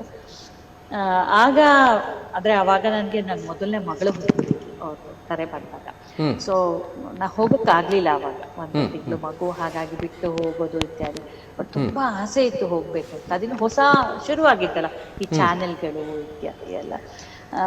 ಸರಿಗಮಪ 2007 ನಂಗೊಂದು ಖುಷಿ ಕೊಟ್ಟಂತಹ, ಅಷ್ಟೊತ್ತಿಗೆ ನಂದೆಲ್ಲ ಈ ಸಂಸಾರದ ಒಂದ್ ಹಂತಕ್ಕೆ ಬಂದಿತ್ತು. ಸೊ ಮಕ್ಕಳನ್ನ ಒಂಚೂರು ಬಿಟ್ಟು ಹೋಗಬಹುದಾಗಿತ್ತು. ಹಾಗಾಗಿ ಗೃಹಿಣಿಯರಿಗೆ 2007ರಲ್ಲಿ ಮಾಡಿದ್ರು. ಅವಾಗ ವಿಜಯ್ ಪ್ರಕಾಶ್ ಅವರು ಆ ಜೈ ಹೋ ಮುಗಿಸ್ಕೊಂಡು ಕರ್ನಾಟಕಕ್ಕೆ ಬಂದಿದ್ರು. ಅವರು ಅದರಲ್ಲಿ ಆಂಕರಿಂಗ್ ಮಾಡ್ತಾ ಇದ್ರು. ಸೊ ನಮ್ಗೊಂದು ಒಳ್ಳೆ ಅನುಭವ ಅದು. ಒಂದು 32 ಜನನ ಆಯ್ಕೆ ಮಾಡಿ ರಾಜ್ಯದಾದ್ಯಂತ ನಾವು ಅದ್ರಲ್ಲಿ ಭಾಗವಹಿಸಿದ್ವಿ. ತುಂಬಾ ಚೆನ್ನಾಗಿತ್ತು, ಖುಷಿಯಾಗಿತ್ತು. ನನಗ್ ಗೊತ್ತಿದ್ದೋ ಗೊತ್ತಿಲ್ದೇನೋ ನಾನ್ ಸ್ವಲ್ಪ ಹಾಡೋ ಶೈಲಿ ಬಿ ಜಯಶ್ರೀ ಅಮ್ಮಂದು ಶೈಲಿ. ಕೆಲವು ಸಲ ಎಲ್ಲೂ ಬರ್ತಿರುತ್ತೆ, ರಂಗಗೀತೆಗಳು ಹಾಡ್ತಾ ಇದ್ದೆ, ನನಗೆ ಆಸಕ್ತಿ ಇದ್ದಿದ್ದರಿಂದ. ಸೊ ನನಗ್ ಮೆಂಟರ್ ಆಗಿ ಅವ್ರು ಬಂದ್ರು. ಅವಾಗ ರಾಜೇಶ್ ರಾಮನಾಥ್ ಅವರು, BK ಸುಮಿತ್ರಾ ಅವರು, ಮನೋಮೂರ್ತಿ ಅವರು, ಅವರೆಲ್ಲ ನಮ್ಗೆ ಮೆಂಟರ್ಸ್ ಆಗಿದ್ರು. ಅಂದ್ರೆ ಈಗಿನ ಸರಿಗಮಪ ತರ ಇರ್ಲಿಲ್ಲ. ಆಗೊಂದು 8 ಜನದ ಒಂದೊಂದು ಗುಂಪು ಮಾಡಿ ನಮ್ಗೆ ಅವ್ರ ಮೆಂಟರ್ಸ್ ಅಂತ ಮಾಡಿ ಹೀಗೆ ಮಾಡಿದ್ರು. ಅದಂತ ಬೇರೆ ತರ ಇತ್ತು, ಎಲಿಮಿನೇಷನ್ ಬೇರೆ ಇತ್ತು. ಅಂದ್ರೆ ಈಗ ಬರ್ತಾ ಇರುವಂತಹ ಸರಿಗಮಪಗಿಂತ ಒಂದ್ ಸ್ವಲ್ಪ ಬದಲಾವಣೆ ಭಿನ್ನವಾಗಿತ್ತು ಆಗ. ಹೌದು, ಆವಾಗ ನಮ್ಮ ಬ್ಯಾಚ್ ನಲ್ಲಿ ಬಂದಂತವ್ರು ತುಂಬಾ ಜನ, ಈಗ ಅಮಿತಾ ರವಿ ಕಿರಣ್ ಅಂತ ಹೇಳಿ ಪಾಸ್ಟ್ ಇದೆಲ್ಲ ಆಕೆನೂ ನನ್ನ ರೀತಿನೇ ಹೊಸ ಹೊಸ ಪ್ರಯೋಗಗಳನ್ನ ಮಾಡ್ತಾಳೆ. ಮತ್ತೆ ಶ್ರುತಿ ಅಂತ ಹೇಳಿ ಇವಾಗ ಮೊನ್ನೆ ಹಿಟ್ ಆಯ್ತಲ್ಲ, ಹಿತ್ತಲ ಕಕ್ಕರೆ ಬೇಡ ನಾವು ಹಾಡ್ದಂತವಳು. ನಾವೆಲ್ಲ ಒಂದು ಥ್ರೂ ಆ ಬ್ಯಾಚ್ ನಿಂದ ಬಂದವರು ತುಂಬಾ ಜನ ಬಂದ್ವಿ. ಒಳ್ಳೆ ಕಲಿಕೆಗೆ ಅವಕಾಶ. ರಿಯಾಲಿಟಿ ಶೋ ಅಂದ್ರೆ ರಿಯಾಲಿಟಿ ಶೋ ಅಷ್ಟೇ. ಅದಕ್ಕೆ ಆ ತರದ್ದು ತುಂಬಾ ಅವಾಗ ಹೊಸ ಹೊಸ ಪ್ರಯೋಗ ಆಗ್ತಿದ್ರಿಂದ ನಮ್ಗದು ಆ ಸಂದರ್ಭಕ್ಕೆ ಅದು ತುಂಬಾ ಸಂತೋಷ ಕೊಟ್ಟಿದೆ ನಮ್ಗೊಂದು. ಮತ್ತೆ ಅದ್ರಲ್ಲೇ ಗುರ್ತಿಸ್ಕೊಳ್ಬೇಕು ಅಂತ ಏನು ಅನ್ಸ್ಲಿಲ್ಲ. ಹಾಗಾಗಿ ಆ ಪ್ರೊಫೆಷನ್ ಅಥವಾ ಸಿನಿಮಾ ಹಾಡುಗಳು ಇತ್ಯಾದಿ ಅದು ತುಂಬಾ ಸೀರಿಯಸ್ ಆಗಿ ನಾವು ಹೋಗ್ಲಿಲ್ಲ ಅದ್ರ. ಖಂಡಿತ ಒಂದ್ಸಲ ನೋಡ್ಕೊಂಡು ಬರ್ಬೇಕಿತ್ತು. ಹೌದು, ಒಂದು ಅನುಭವ ಆಯ್ತು. ಅದೇ ರೀತಿ ನೀವು ಕಸ್ತೂರಿ ಟಿವಿ, ಚಂದನ ಟಿವಿಯಲ್ಲಿ ಕೂಡ ಭಾಗವಹಿಸಿದ್ರಿ. ಅಲ್ಲೂ ಕೂಡ ಅದೇ ಆಗಿನ ಸಂದರ್ಭಕ್ಕೆ ಅದೆಲ್ಲ ಹೊಸದಲ್ಲ ಸರ್, ಚಾನೆಲ್ಗಳು ತುಂಬಾ ಬರ್ತಾ ಇತ್ತು. ಸೊ ನಮಗೆ ಇಲ್ಲಿ ಮುಖ್ಯವಾಗಿ ಇಲ್ಲಿ ಹೇಳ್ಬೇಕಾಗಿರೋದು ನಂಗೆ ಸಂಗೀತ ಗಂಗಾ, ಸುಗಮ ಸಂಗೀತ ಗಂಗಾ ಜರ್ನಿ. ಅಲ್ಲಿಂದ ನನ್ನ ಕಲಿಕೆಗಳು ಮತ್ತೆ ನಮ್ಮ ಅನೇಕರು ಅಂದ್ರೆ ನರಸಿಂಹನಾಯಕರು ಇರ್ಬೋದು, ಆಮೇಲೆ BK ಸುಮಿತ್ರಮ್ಮ, ಇಂದು ವಿಶ್ವನಾಥ್ ಅವರು, ಆಮೇಲೆ ನಮ್ಮ ರಾಜು ಅನಂತ್ ಸ್ವಾಮಿ ಅವಾಗ ಬರ್ತಾ ಇದ್ರು. ಎಷ್ಟು ಅವ್ರದ್ದೆಲ್ಲ ಸಖ್ಯಗಳು ನಮ್ಗೆ ಕಲಿಕೆಗಾಗಿ ಮತ್ತೆ ಜೊತೆನಲ್ಲೇ ಕೂತ್ಕೊಂಡು ಹೇಳ್ಕೊಡುವಂಥದ್ದು, ಮೆಂಟರಿಂಗ್ ಮಾಡುವಂಥದ್ದು, ಅದ್ಭುತವಾಗಿರುವಂತಹ ಒಂದು ಜರ್ನಿ ಅದು. ಒಂದು 10 ವರ್ಷ ನಮ್ಗೆ ಅನ್ಫಾರ್ಚುನೇಟ್ಲಿ ಅದು ಶುರು ಮಾಡಿದಂತಹ ಅತ್ರಿ ಅವರು ನಮ್ ಜೊತೆ ತುಂಬಾ ವರ್ಷಗಳು ಇರ್ಲಿಲ್ಲ. ಅಂದ್ರೆ ಒಬ್ರು ಕರೆ ಮಾಡಿದಾರೆ ನಿಮ್ಮ ಆತ್ಮೀಯರು, ಯಾರು ಅಂತ ನೋಡೋಣ. ಅವರು ಹೇಳುದಿಲ್ಲ, ನೀವು ಹೇಳಬೇಕು. ಅವ್ರನ್ನ ಸ್ವಾಗತಿಸೋಣ. ಸರ್, ನಿಮಗೆ ಕಲಾಂತರಂಗ ಕಾರ್ಯಕ್ರಮಕ್ಕೆ ಸ್ವಾಗತ ಸರ್. ನಮಸ್ತೆ. ನಮಸ್ತೆ ನಮಸ್ತೆ ರಾಜೇಶ್ ಅವರೇ. ನಮಸ್ತೆ ಸರ್. ನಾಗರಾಜ್ ರಾವ್ ಸರ್. ನಮಸ್ತೆ. ನಮಸ್ತೆ ರೇಖಾ ಮೇಡಮ್. ನಮಸ್ಕಾರ ಸರ್. ಅವ್ರ ವಾಯ್ಸ್ ಕೇಳಿದ ಕೂಡಲೇ ಗೊತ್ತಾಯ್ತು, ಹಾಡುವವರ ವಾಯ್ಸ್ ಕೇಳಿದ ಅಲ್ಲ ಗೊತ್ತಾಗ್ತದೆ. ಮಾತಾಡಿ ಸರ್ ಅವ್ರ ಬಗ್ಗೆ ಒಂದೆರಡು ಮಾತು. ನಮಸ್ತೆ. ಮೊದಲನೇದಾಗಿ ಸಂದರ್ಶನ ಆಗ್ತಾ ಇದೆ ಯೂಟ್ಯೂಬ್ ಚಾನೆಲ್ ಅಲ್ಲಿ, ಅದಕ್ಕೆ ನಾನು ಹೃತ್ಪೂರ್ವಕವಾದ ಅಭಿನಂದನೆ ಸಲ್ಲಿಸ್ತೀನಿ ರೇಖಾ ಮೇಡಮ್ ಅವ್ರಿಗೆ. ಎಸ್, ರಾಜೇಶ್ ಅವರೇ ಹೇಳಿ. ನೀವು ಕಂಡ ರೇಖಾ ಪ್ರೇಮ್ ಕುಮಾರ್ ಅವರು ಹೇಗಿದ್ದಾರೆ, ನೀವು ಕಂಡವರು? ನಾನು ಅತ್ಯಂತ ಹೆಚ್ಚಾಗಿ ಗೌರವಿಸುವ ಕ್ರಿಯಾಶೀಲ ಮಹಿಳೆಯರಲ್ಲಿ ರೇಖಾ ಪ್ರೇಮ್ ಕುಮಾರ್ ಒಬ್ರು. ಯಾಕೆ ಕೇಳಿದ್ರೆ, ಈ ಒಂದು ಹೆಣ್ಣು ಮಕ್ಕಳಲ್ಲಿ ಒಂದು ಸಮಸ್ಯೆ, ಮದುವೆ ಆಗುವವರೆಗೆ ಒಂದು ವೇಗ, ಮದುವೆ ಆದ ನಂತರ ಇನ್ನೊಂದು ವೇಗ ಅಂತ ಇರುತ್ತೆ ಅವ್ರ ಬದುಕಿನಲ್ಲಿ. ಬಟ್ ಮದುವೆಯ ಮೊದಲಿನ ವೇಗವನ್ನೇ ನಿರಂತರವಾಗಿ ಕಾಯ್ದುಕೊಂಡು ಬರೋದು ಎಷ್ಟೋ ಜನರಿಗೆ ಅಸಾಧ್ಯ. ಆದ್ರೆ ಅದನ್ನ ಸಾಧಿಸ್ಕೊಂಡು ಬಂದಿದ್ದಾರೆ ರೇಖಾ ಮೇಡಮ್ ಅವರು. ರೇಖಾ ಮೇಡಮ್ ಮೊದಲಿಂದಲೂ ಸಹಿತ ಒಂದು ರಾಜಕೀಯದ ಆಸಕ್ತಿಯಲ್ಲಿರುವಂತವರು ಆ ಆಯ್ಕೆಯನ್ನು ಸಹಿತ ನಡೆಸ್ಕೊಂಡು ಬಂದ್ರು, ಇವತ್ತಿಗೂ ನಡೀತಾ ಇದೆ ಅದು.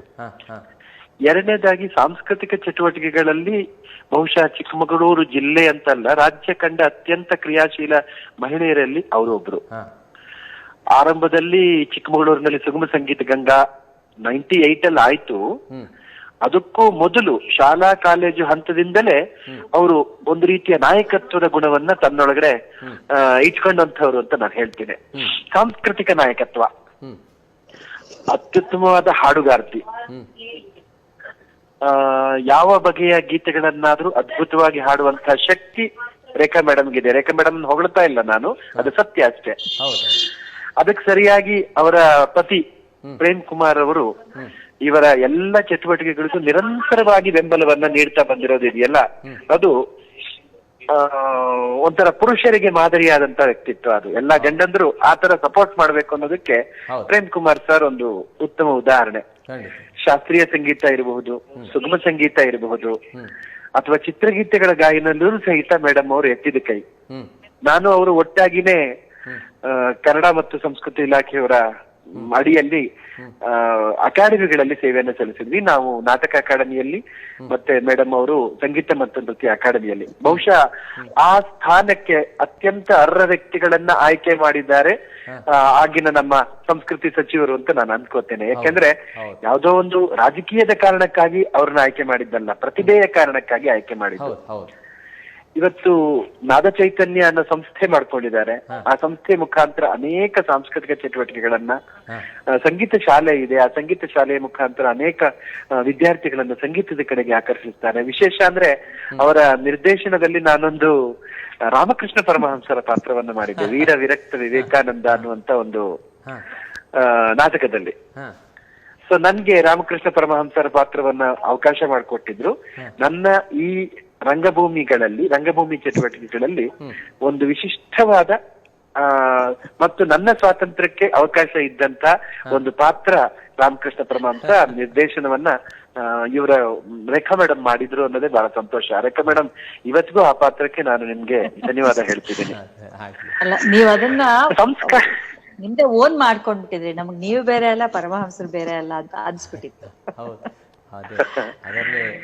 ಆಮೇಲೆ ನನಗೆ ರಾಜೇಶ್ ಅವರೇ ತುಂಬಾ ಖುಷಿ ಆಗೋದೇನಂದ್ರೆ, ಮಹಿಳಾ ನಿರ್ದೇಶಕರು ನಮ್ಮಲ್ಲಿ ಕಡಿಮೆ ರಂಗಭೂಮಿಗಳಲ್ಲಿ. ಅದನ್ನ ಮೇಡಮ್ ಮಾಡಿದ್ರು. ಅವರು ನಿರ್ದೇಶಕಿಯಾಗಿಯೂ ಆಮೇಲೆ ಜೋಗಿ ಒಂದು ಪರಂಪರೆಯನ್ನ ಇಟ್ಕೊಂಡು ಒಂದು ಕೆಲಸವನ್ನ ಡ್ರಾಮಾ ಸಹಿತ ಮಾಡಿದ್ರು.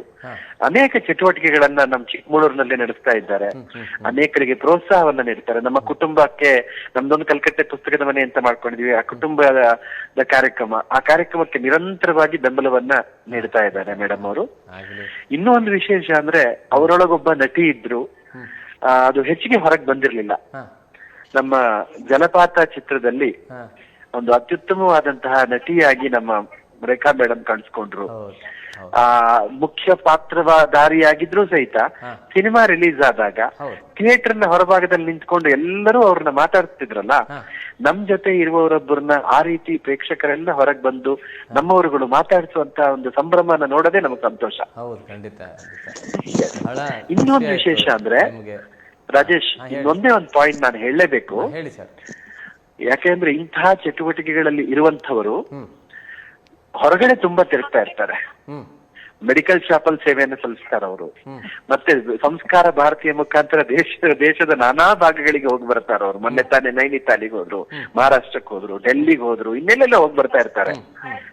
ಆ ಸಂದರ್ಭದಲ್ಲಿ ಏನಾಗ್ಬಿಡುತ್ತೆ ಕೇಳಿದ್ರೆ, ಮನೆಯ ಜವಾಬ್ದಾರಿ ಅನ್ನೋದು ಬಹಳ ಎಲ್ಲ ಒಂದ್ ಕಡೆ ಹಾದ ತಪ್ಪುತ್ತೇನೋ ಅನ್ನೋ ಮಟ್ಟಕ್ಕೆ ಹೋಗುತ್ತೆ. ಆದ್ರೆ ರೇಖಾ ಪ್ರೇಮ್ ಕುಮಾರ್ಗೆ ಇಬ್ಬರು ಮಕ್ಕಳು, ತನ್ಮಯಿ ಚಿನ್ಮಯಿ ಅಂತ. ಇವತ್ತು ಅವರು ನಿಜವಾದ ಮಾದರಿ ಮಕ್ಕಳು ಅನ್ನೋ ರೀತಿಯಲ್ಲಿ ಬೆಳೀತಾ ಇದ್ದಾರೆ. ಒಂದು ಅತ್ಯುತ್ತಮವಾದ ಸಂಸ್ಕಾರ. ಸೊ ಎಲ್ಲ ಒಂದ್ ಕಡೆ ಹೊರಗಡೆ ಹೋದಾಗ ಮನೆ ಸ್ಥಳ ತಪ್ಪಿದೆಯೇನೋ ಅನ್ನೋ ತರ ಆಗಿದೆ. ಹೊರಗಡೆ ಎಲ್ಲವನ್ನ ಮೈಂಟೈನ್ ಮಾಡ್ಕೊಳ್ತಾ ಅದರಲ್ಲಿ ಯಶಸ್ಸನ್ನ ಕಾಣುತ್ತಾ ಸಂಸಾರವನ್ನ ಕಟ್ಟೋದಿದೆಯಲ್ಲ, ಅದು ಅತ್ಯುತ್ತಮವಾದ ಕಾರ್ಯ. ಆ ಹೆಜ್ಜೆಯಲ್ಲಿ ರೇಖಾ ಪ್ರೇಮ್ ಕುಮಾರ್ ಆ ಮನೆಯ ತಾಯಿ ಸ್ಥಾನದಲ್ಲಿದ್ದು ಒಂದು ಎತ್ತರದ ಗೌರವವನ್ನ ಆ ಮನೆಗೆ ತಂದಿದ್ದಾರೆ ಅನ್ನುವಂಥದ್ದು ನಿಜವಾಗಿ ಹೆಮ್ಮೆ. ಎಲ್ಲೋ ಒಂದ್ ಕಡೆ ಕಲೆಯೇ ನಂಬಿಕೊಂಡಿದ್ದೇವೆ, ಕಲೆಯೇ ನಮ್ಮ ಉಸಿರು ಅಂತ ಮನೆ ಮರೆತು ಹೋಗ್ಬಾರ್ದು. ಈ ಜವಾಬ್ದಾರಿ ಪ್ರಥಮ ಜವಾಬ್ದಾರಿ ನಮ್ದು. ಅದನ್ನ ಅತ್ಯಂತ ಹೆಚ್ಚಾಗಿ ನಿರ್ವಹಿಸ್ತಾ ಬಂದ ಅತಿಥಿಗಳಿಗೆ, ಅದು ಅವರು RSS ನಲ್ಲಿ ಇರುವಂತವರು ಎಷ್ಟೊಂದು ಜನ ಅವ್ರ ಮನೆಗೆ ಬರ್ತಾರೆ. ಹಾಗೆ ಸಾಂಸ್ಕೃತಿಕ ಚಟುವಟಿಕೆಗಳಲ್ಲಿರೋರು, ರಾಜಕೀಯದಲ್ಲಿರೋರು, ಬಂದವರೆಲ್ಲರಿಗೂ ಕುಡಿಲಿಕ್ಕೆ ತಿನ್ಲಿಕ್ಕೆ ಏನು ಸಾತ್ವಿಕವಾಗಿ ಏನು ನೀಡಬೇಕು ಅಂತ ಒಂದು ಸದ್ಗೃಹಿಣಿಯಾಗಿ ಸಹಿತ ಅವರು ಸಚ್ಚಾರಿತ್ರ್ಯವಂತರಾಗಿ, ಸದ್ಗುಣಿಯಾಗಿ, ಒಂದು ಒಳ್ಳೆಯ ಸಂಸಾರಸ್ಥೆಯಾಗಿ, ಒಳ್ಳೆಯ ಕಲಾವಿದೆಯಾಗಿ ಚಿಕ್ಕಮಗಳೂರಿನಲ್ಲಿ ನೆಲೆ ನಿಂತಿದ್ದಾರೆ ಅನ್ನೋದೇ ನಮ್ಮಂತವರಿಗೆಲ್ಲರಿಗೂ ಒಂದು ಸ್ಫೂರ್ತಿ. ಅವ್ರನ್ನ ನೋಡ್ತಾ ನಾವು ಒಂದಷ್ಟು ಕೆಲಸ ಮಾಡಬಹುದು. ರೇಖಾ ಮಾಡಿದಾರಲ್ಲ, ಇದನ್ನ ಮೀರಿಸಿ ನಾವ್ ಏನ್ ಮಾಡೋಣ ಅಂತ ಒಂದು ಚಾಲೆಂಜ್, ಧನಾತ್ಮಕವಾದ ಚಾಲೆಂಜ್ ಅದು ನಮ್ಮೊಳಗೆ ಬೆಳೆಸ್ಕೊಳ್ಲಿಕ್ಕೆ ರೇಖಾ ಅವರು ಸ್ಫೂರ್ತಿಯಾಗಿದ್ದಾರೆ ಅಂತ ನಾನು ಹೇಳ್ತೀನಿ. ಖಂಡಿತ ಆಗಲಿ ಸರ್. ಬಹಳ ಖುಷಿ ಆಯ್ತು. ಬಹಳ ಉತ್ತಮ ರೀತಿಯಲ್ಲಿ ಅವರ ಬಗ್ಗೆ ಮಾತನಾಡಿದಿರಿ. ಬಹಳ ಖುಷಿ ಆಯ್ತು. ನಿಮಗೆ ನಮ್ಮ ಚಾನೆಲ್ ಪರವಾಗಿ ಪ್ರೀತಿಯ ಧನ್ಯವಾದಗಳು ಸರ್. ಧನ್ಯವಾದ ರೇಖಾ ಮೇಡಮ್, ಒಳ್ಳೇದಾಗ್ಲಿ. ನಮಸ್ತೆ. ನಮಸ್ತೆ. Thank you sir. Thank you sir. Madam, ಇರುವರು ಆತ್ಮೀಯರು ಕರೆ ಮಾಡಿದ್ದಾರೆ. ಕರೆ ಮಾಡಿ ನಿಮ್ಮ ವಿಷಯದ ಬಗ್ಗೆ ಮಾತಾಡಿದರೆ ಇನ್ನೂ ಬಹಳಷ್ಟು ನಿಮ್ಮ ಬಗ್ಗೆ ತಿಳಿಲಿಕ್ಕಿದೆ. ಒಂದು ಪುಟ್ಟ ವಿರಾಮ ತೆಗೆದು ಆನಂತರ ಕಾರ್ಯಕ್ರಮವನ್ನು ಮುಂದುವರಿಸೋಣ ಮೇಡಮ್. ಆತ್ಮೀಯರೇ, ಕಲಾಂತರ ಕಾರ್ಯಕ್ರಮದಲ್ಲಿ ಒಂದು ಪುಟ್ಟ ವಿರಾಮ, ಆನಂತರ ನಿಮ್ಮ ಮುಂದೆ ಬರ್ತೇವೆ. ನೋಡ್ತಾ ಇರಿ ಯು ಚಾನಲ್.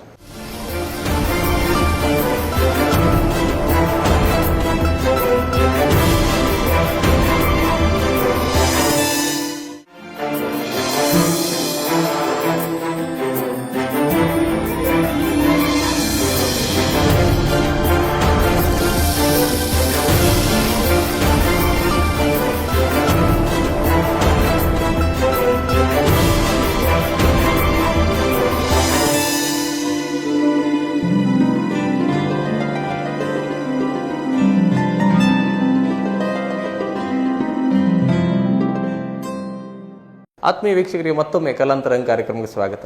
ಇಂದು ನಮ್ಮೊಂದಿಗಿದ್ದಾರೆ ನಮ್ಮ ನಾಡಿನ ಜನಪ್ರಿಯ ಗಾಯಕಿ, ಸಂಘಟಕಿ, ಅದೇ ರೀತಿ ಹಲವಾರು ಕ್ಷೇತ್ರದಲ್ಲಿ ಸಾಂಸ್ಕೃತಿಕ ಕ್ಷೇತ್ರದಲ್ಲಿ ತಮ್ಮನ್ನು ತಾವು ತೊಡಗಿಸಿಕೊಂಡಿರ್ತಕ್ಕಂಥ ಚಿಕ್ಕಮಗಳೂರು ಜಿಲ್ಲೆಯ ರೇಖಾ ಪ್ರೇಮ್ಕುಮಾರ್ ಅವರು. ಅವ್ರನ್ನ ಪ್ರೀತಿಯಿಂದ ಗೌರವದಿಂದ ಮತ್ತೊಮ್ಮೆ ಕಾರ್ಯಕ್ರಮಕ್ಕೆ ಬರಮಾಡಿಕೊಳ್ಳೋಣ.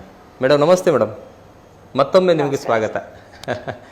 ಅದೇ ರೀತಿ ಮೇಡಮ್ ನೀವು ಗಾಯಕಿ, ನಿಮ್ಮ ಧ್ವನಿಯಲ್ಲಿ ಒಂದು ಗೀತೆಯನ್ನು ಕೇಳುವಂಥ ಆಸೆ ನಮಗೆ. ಒಂದು ನಿಮ್ಮ ಇಷ್ಟದ ಒಂದು ಗೀತೆಯನ್ನು ಪ್ರಸ್ತುತಪಡಿಸಿ ಮೇಡಮ್. ಒಂದೆರಡು ಸಾಲು ಸಾಕು.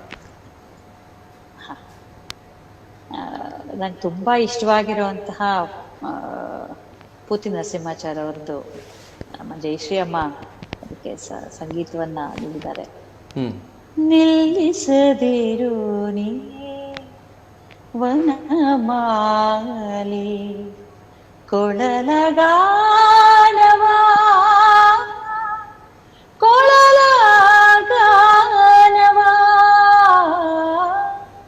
ನಿಲ್ಲಿಸೆ ನೀ ಕಳೆವುದೆಂತೋ ಭವಭೀತಿಯ ಕೇಶವ ನಿಲ್ಲಿಸದಿರು ನೀ ವನಮಾಲಿ ಕೊಳಲಗಾನವಾ ಕೊಳಲಗಾನವಾ. Super madam, super. ಹಾಡು ಅಷ್ಟೇ ಸೂಪರ್ವಾಗಿ ನೀವು ಹಾಡಿದ್ದು ಕೂಡ ಅಷ್ಟೇ ಸುಂದರವಾಗಿತ್ತು, ಮಧುರವಾದಂಥ ಕಂಠದಲ್ಲಿ ಹಾಡಿದ್ರಿ. ಅದು ಭಾಳ ಖುಷಿ. ನೀವು ಹೇಳಿದಾಗೆ ಅವರು ನಾಗರಾಜರಾವ್ ಸರ್ ಹೇಳಿದಂತೆ ಅವರು ಯಾವ ಹಾಡು ಕೊಟ್ಟರು ಹಾಡ್ತಾರೆ ಅಂತ. ನೀವು ಹೇಳಿದ್ರಿ ನೀವು ಜಯಶ್ರೀ ಅವರ ರೀತಿಯಲ್ಲಿ ಹಾಡ್ತಾರೆ. ನಾನು ಅದನ್ನೇ ಎಕ್ಸ್ಪೆಕ್ಟ್ ಮಾಡ್ಕೊಂಡಿದ್ದೆ, ಆದರೆ ಇಲ್ಲಿ ಮಧುರವಾದ ಧ್ವನಿ ಬಂತು. ಅದು ಬೇರೆ ಜಯಶ್ರೀ ಅಮ್ಮನ ಹಾಡು ಜಯಶ್ರೀ ಅಮ್ಮನ ಹಾಡಿದ್ದು ಅದು ಅವರು ಗುಬ್ಬಿ ಜಯಶ್ರೀ ಅವರು. ಹಾಗೆ ಭಾಳ ಖುಷಿ ಆಯ್ತು. ಅದೇ ರೀತಿ ಮೇಡಮ್ ನಮ್ಮ ಇವರು ನಾಗರಾಜ್ ಸರ್ ಹೇಳಿದಂತೆ ಒಂದು ಓಟ ಹುಡುಗಿಯರಿಗೆ ಅಂದರೆ ಮದುವೆ ತನಕ ಒಂದು ಓಟ, ಒಂದು ಸ್ಪೀಡ್ ಆಗಿರ್ತದೆ. ಆಮೇಲೆ ಅದಕ್ಕೆ ಸ್ವಲ್ಪ ಬ್ರೇಕ್ ಬರ್ತದೆ ಮದುವೆ ಆದ ನಂತರ. ಆದರೆ ನೀವು ಆ ಸ್ಪೀಡನ್ನು ಮೇಂಟೈನ್ ಮಾಡ್ಕೊಂಡಿದ್ದೀರಿ, ಅಂದರೆ ಅದೇ ರೀತಿ ಹೋಗ್ತಾ ಇದ್ದೀರಿ ಅಂತ ಅರ್ಥ. ಅಂದರೆ ನಿಮ್ಮ ಮನೆಯವ್ರ ಬಗ್ಗೆ, ನಿಮ್ಮ ಮನೆಯವರ ಬೆಂಬಲ ಖಂಡಿತವಾಗಿದ್ದೆ. ಅವರ ಬೆಂಬಲದ ಬಗ್ಗೆ ನೀವೇ ಒಂದೆರಡು ಮಾತಾಡಿ, ಅದೇ ರೀತಿ ನಿಮ್ಮ ಮಕ್ಕಳ ಬಗ್ಗೆ ಒಂದೆರಡು ಮಾತಾಡಿ ಮೇಡಮ್. ಮನೆಯವರು ಪ್ರೇಮ್ ಕುಮಾರ್, ಅವ್ರ ಫಾರ್ಮಸಿಸ್ಟ್. ನಮ್ದು ಮೆಡಿಕಲ್ ಶಾಪ್ ಇದೆ MG ರೋಡ್ ನಲ್ಲಿ, ಒಂದು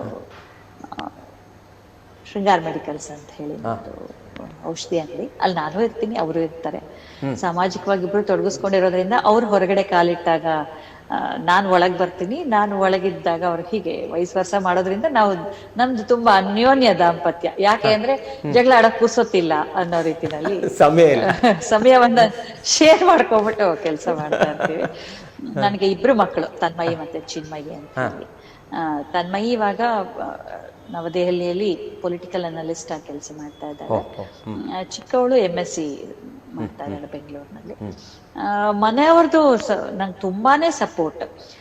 ಬಹುಶಃ ನಾನು ಮದ್ವೆ ಆಗಿ ಬಂದ ನಂತರ ನಮ್ದು ಅಂತರ್ಜಾತೀಯ ವಿವಾಹ ಆಗಿದ್ದು. ಅವಾಗ ಅದು ದೊಡ್ಡ ಸಂಚಲನ. ಸೊ ನಾನ್ ತುಂಬಾ ಐಸೋಲೇಟ್ ಆಗ್ಬಿಟ್ಟಿದ್ದೆ. ಎರಡು ವಿಭಿನ್ನವಾಗಿರುವಂತಹ ಕುಟುಂಬ, ಅಲ್ಲಿ ಹೊಂದ್ಕೊಳ್ಳಿಕ್ಕೆ ನನಗೂ ಸ್ವಲ್ಪ ಕಷ್ಟ ಆಗ್ತಾ ಇತ್ತು. ಹಾಗಾಗಿ ಅವ್ರೇನ್ ಮಾಡಿದ್ರು, ಮೊದಲು ಮಾಡಿದ್ದು ಒಂದು ತಂಬೂರಿ ತಗೊಂಡ್ ಬಂದ್ಕೊಟ್ರು. ನನ್ ಮೊದಲನೇ ಗಿಫ್ಟ್ ತಂಬೂರಿ ತಗೊಂಡ್ ಬಂದು, ನೀನು ಹಾಡು ಶುರು ಮಾಡ್ಕೋ ಅಂತ ಹೇಳಿ ಅಲ್ಲಿಂದ ನನ್ನ ಜರ್ನಿ ಶುರುವಾಯ್ತು ಬಹುಶಃ. ಸೊ ಹೀಗೆ ಹಾಡ್ಕೊಳ್ತಾ ನಿಲ್ಸಿದ್ದಂತೂ ಇರ್ಲಿಲ್ಲ. ಹಾಗಾಗಿ ಅದು ನನಗ ಎಷ್ಟು ಸಪೋರ್ಟ್ ಅಂದ್ರೆ, ಅವರೇ ನನಗೆ ಮೊದಲ ಕೇಳುಗರು. ನಾನು ಯಾವ್ದೋ ಒಂದು ಹಾಡು ಏನೋ ಕಂಪೋಸ್ ಮಾಡಿದೆ, ಹೇಳಿದೆ ಅಂತ ಹೇಳಿದ್ರೆ ಅವರೇ ಅದಕ್ಕೆ ವಿಮರ್ಶಕರು ಕೂಡ ಆಗಿ ನಮ್ಮ ಬೆನ್ನೆಲುಬಿ ನಿಂತ್ಕೊಟ್ರು. ಹಾಗಾಗಿ ನನ್ನ ಜರ್ನಿ ಅದು ಇನ್ನು ತುಂಬಾ ಚೆನ್ನಾಗಾಯ್ತು. ಅದ್ರ ನಂತರ ಉಮಾ ನಾಗರಾಜ್ ಅಂತ ಹೇಳಿ ಅವ್ರ ಹತ್ರ ನಾನು ನನ್ನ ಸಂಗೀತ ಕಲಿಕೆ ಮುಂದುವರಿಸಿದೆ. ಮಕ್ಕಳು ಅಂದ್ರೆ ನಾನು ಜೊತೆನಲ್ಲೇ ಸಣ್ಣ, ಅಂದ್ರೆ ಜೊತೆಲಿ ಇದ್ದಾಗಿಂದನೂ ಕರ್ಕೊಂಡ್ತಾ ಹೋಗ್ತಾನೆ ಸಂಗೀತ ಕಲ್ತ್ಕೊಂಡ್ ಬರ್ತಾ ಹೋದೆ. ಹಾಗಾಗಿ ಒಳ್ಳೆ ಬೆಂಬಲ ಇದೆ ನಿಮಗೆ. ನನ್ನ ಜೊತೆಗೆ ನನ್ನ ಮಕ್ಕಳು ಕಲಿತಾ ಹೋದ್ರು. ಮಕ್ಕಳು ಕಲಿತಾ ಹೋದ್ರು. ಮಕ್ಕಳಿಗೆಲ್ಲ ಅಂದ್ರೆ ನಿಮಗೆ ಮನೆಯವರ ಬೆಂಬಲ ಸಂಪೂರ್ಣವಾಗಿದೆ. ಅದೊಂದು ಬಹಳ ಖುಷಿಯ ವಿಷಯ.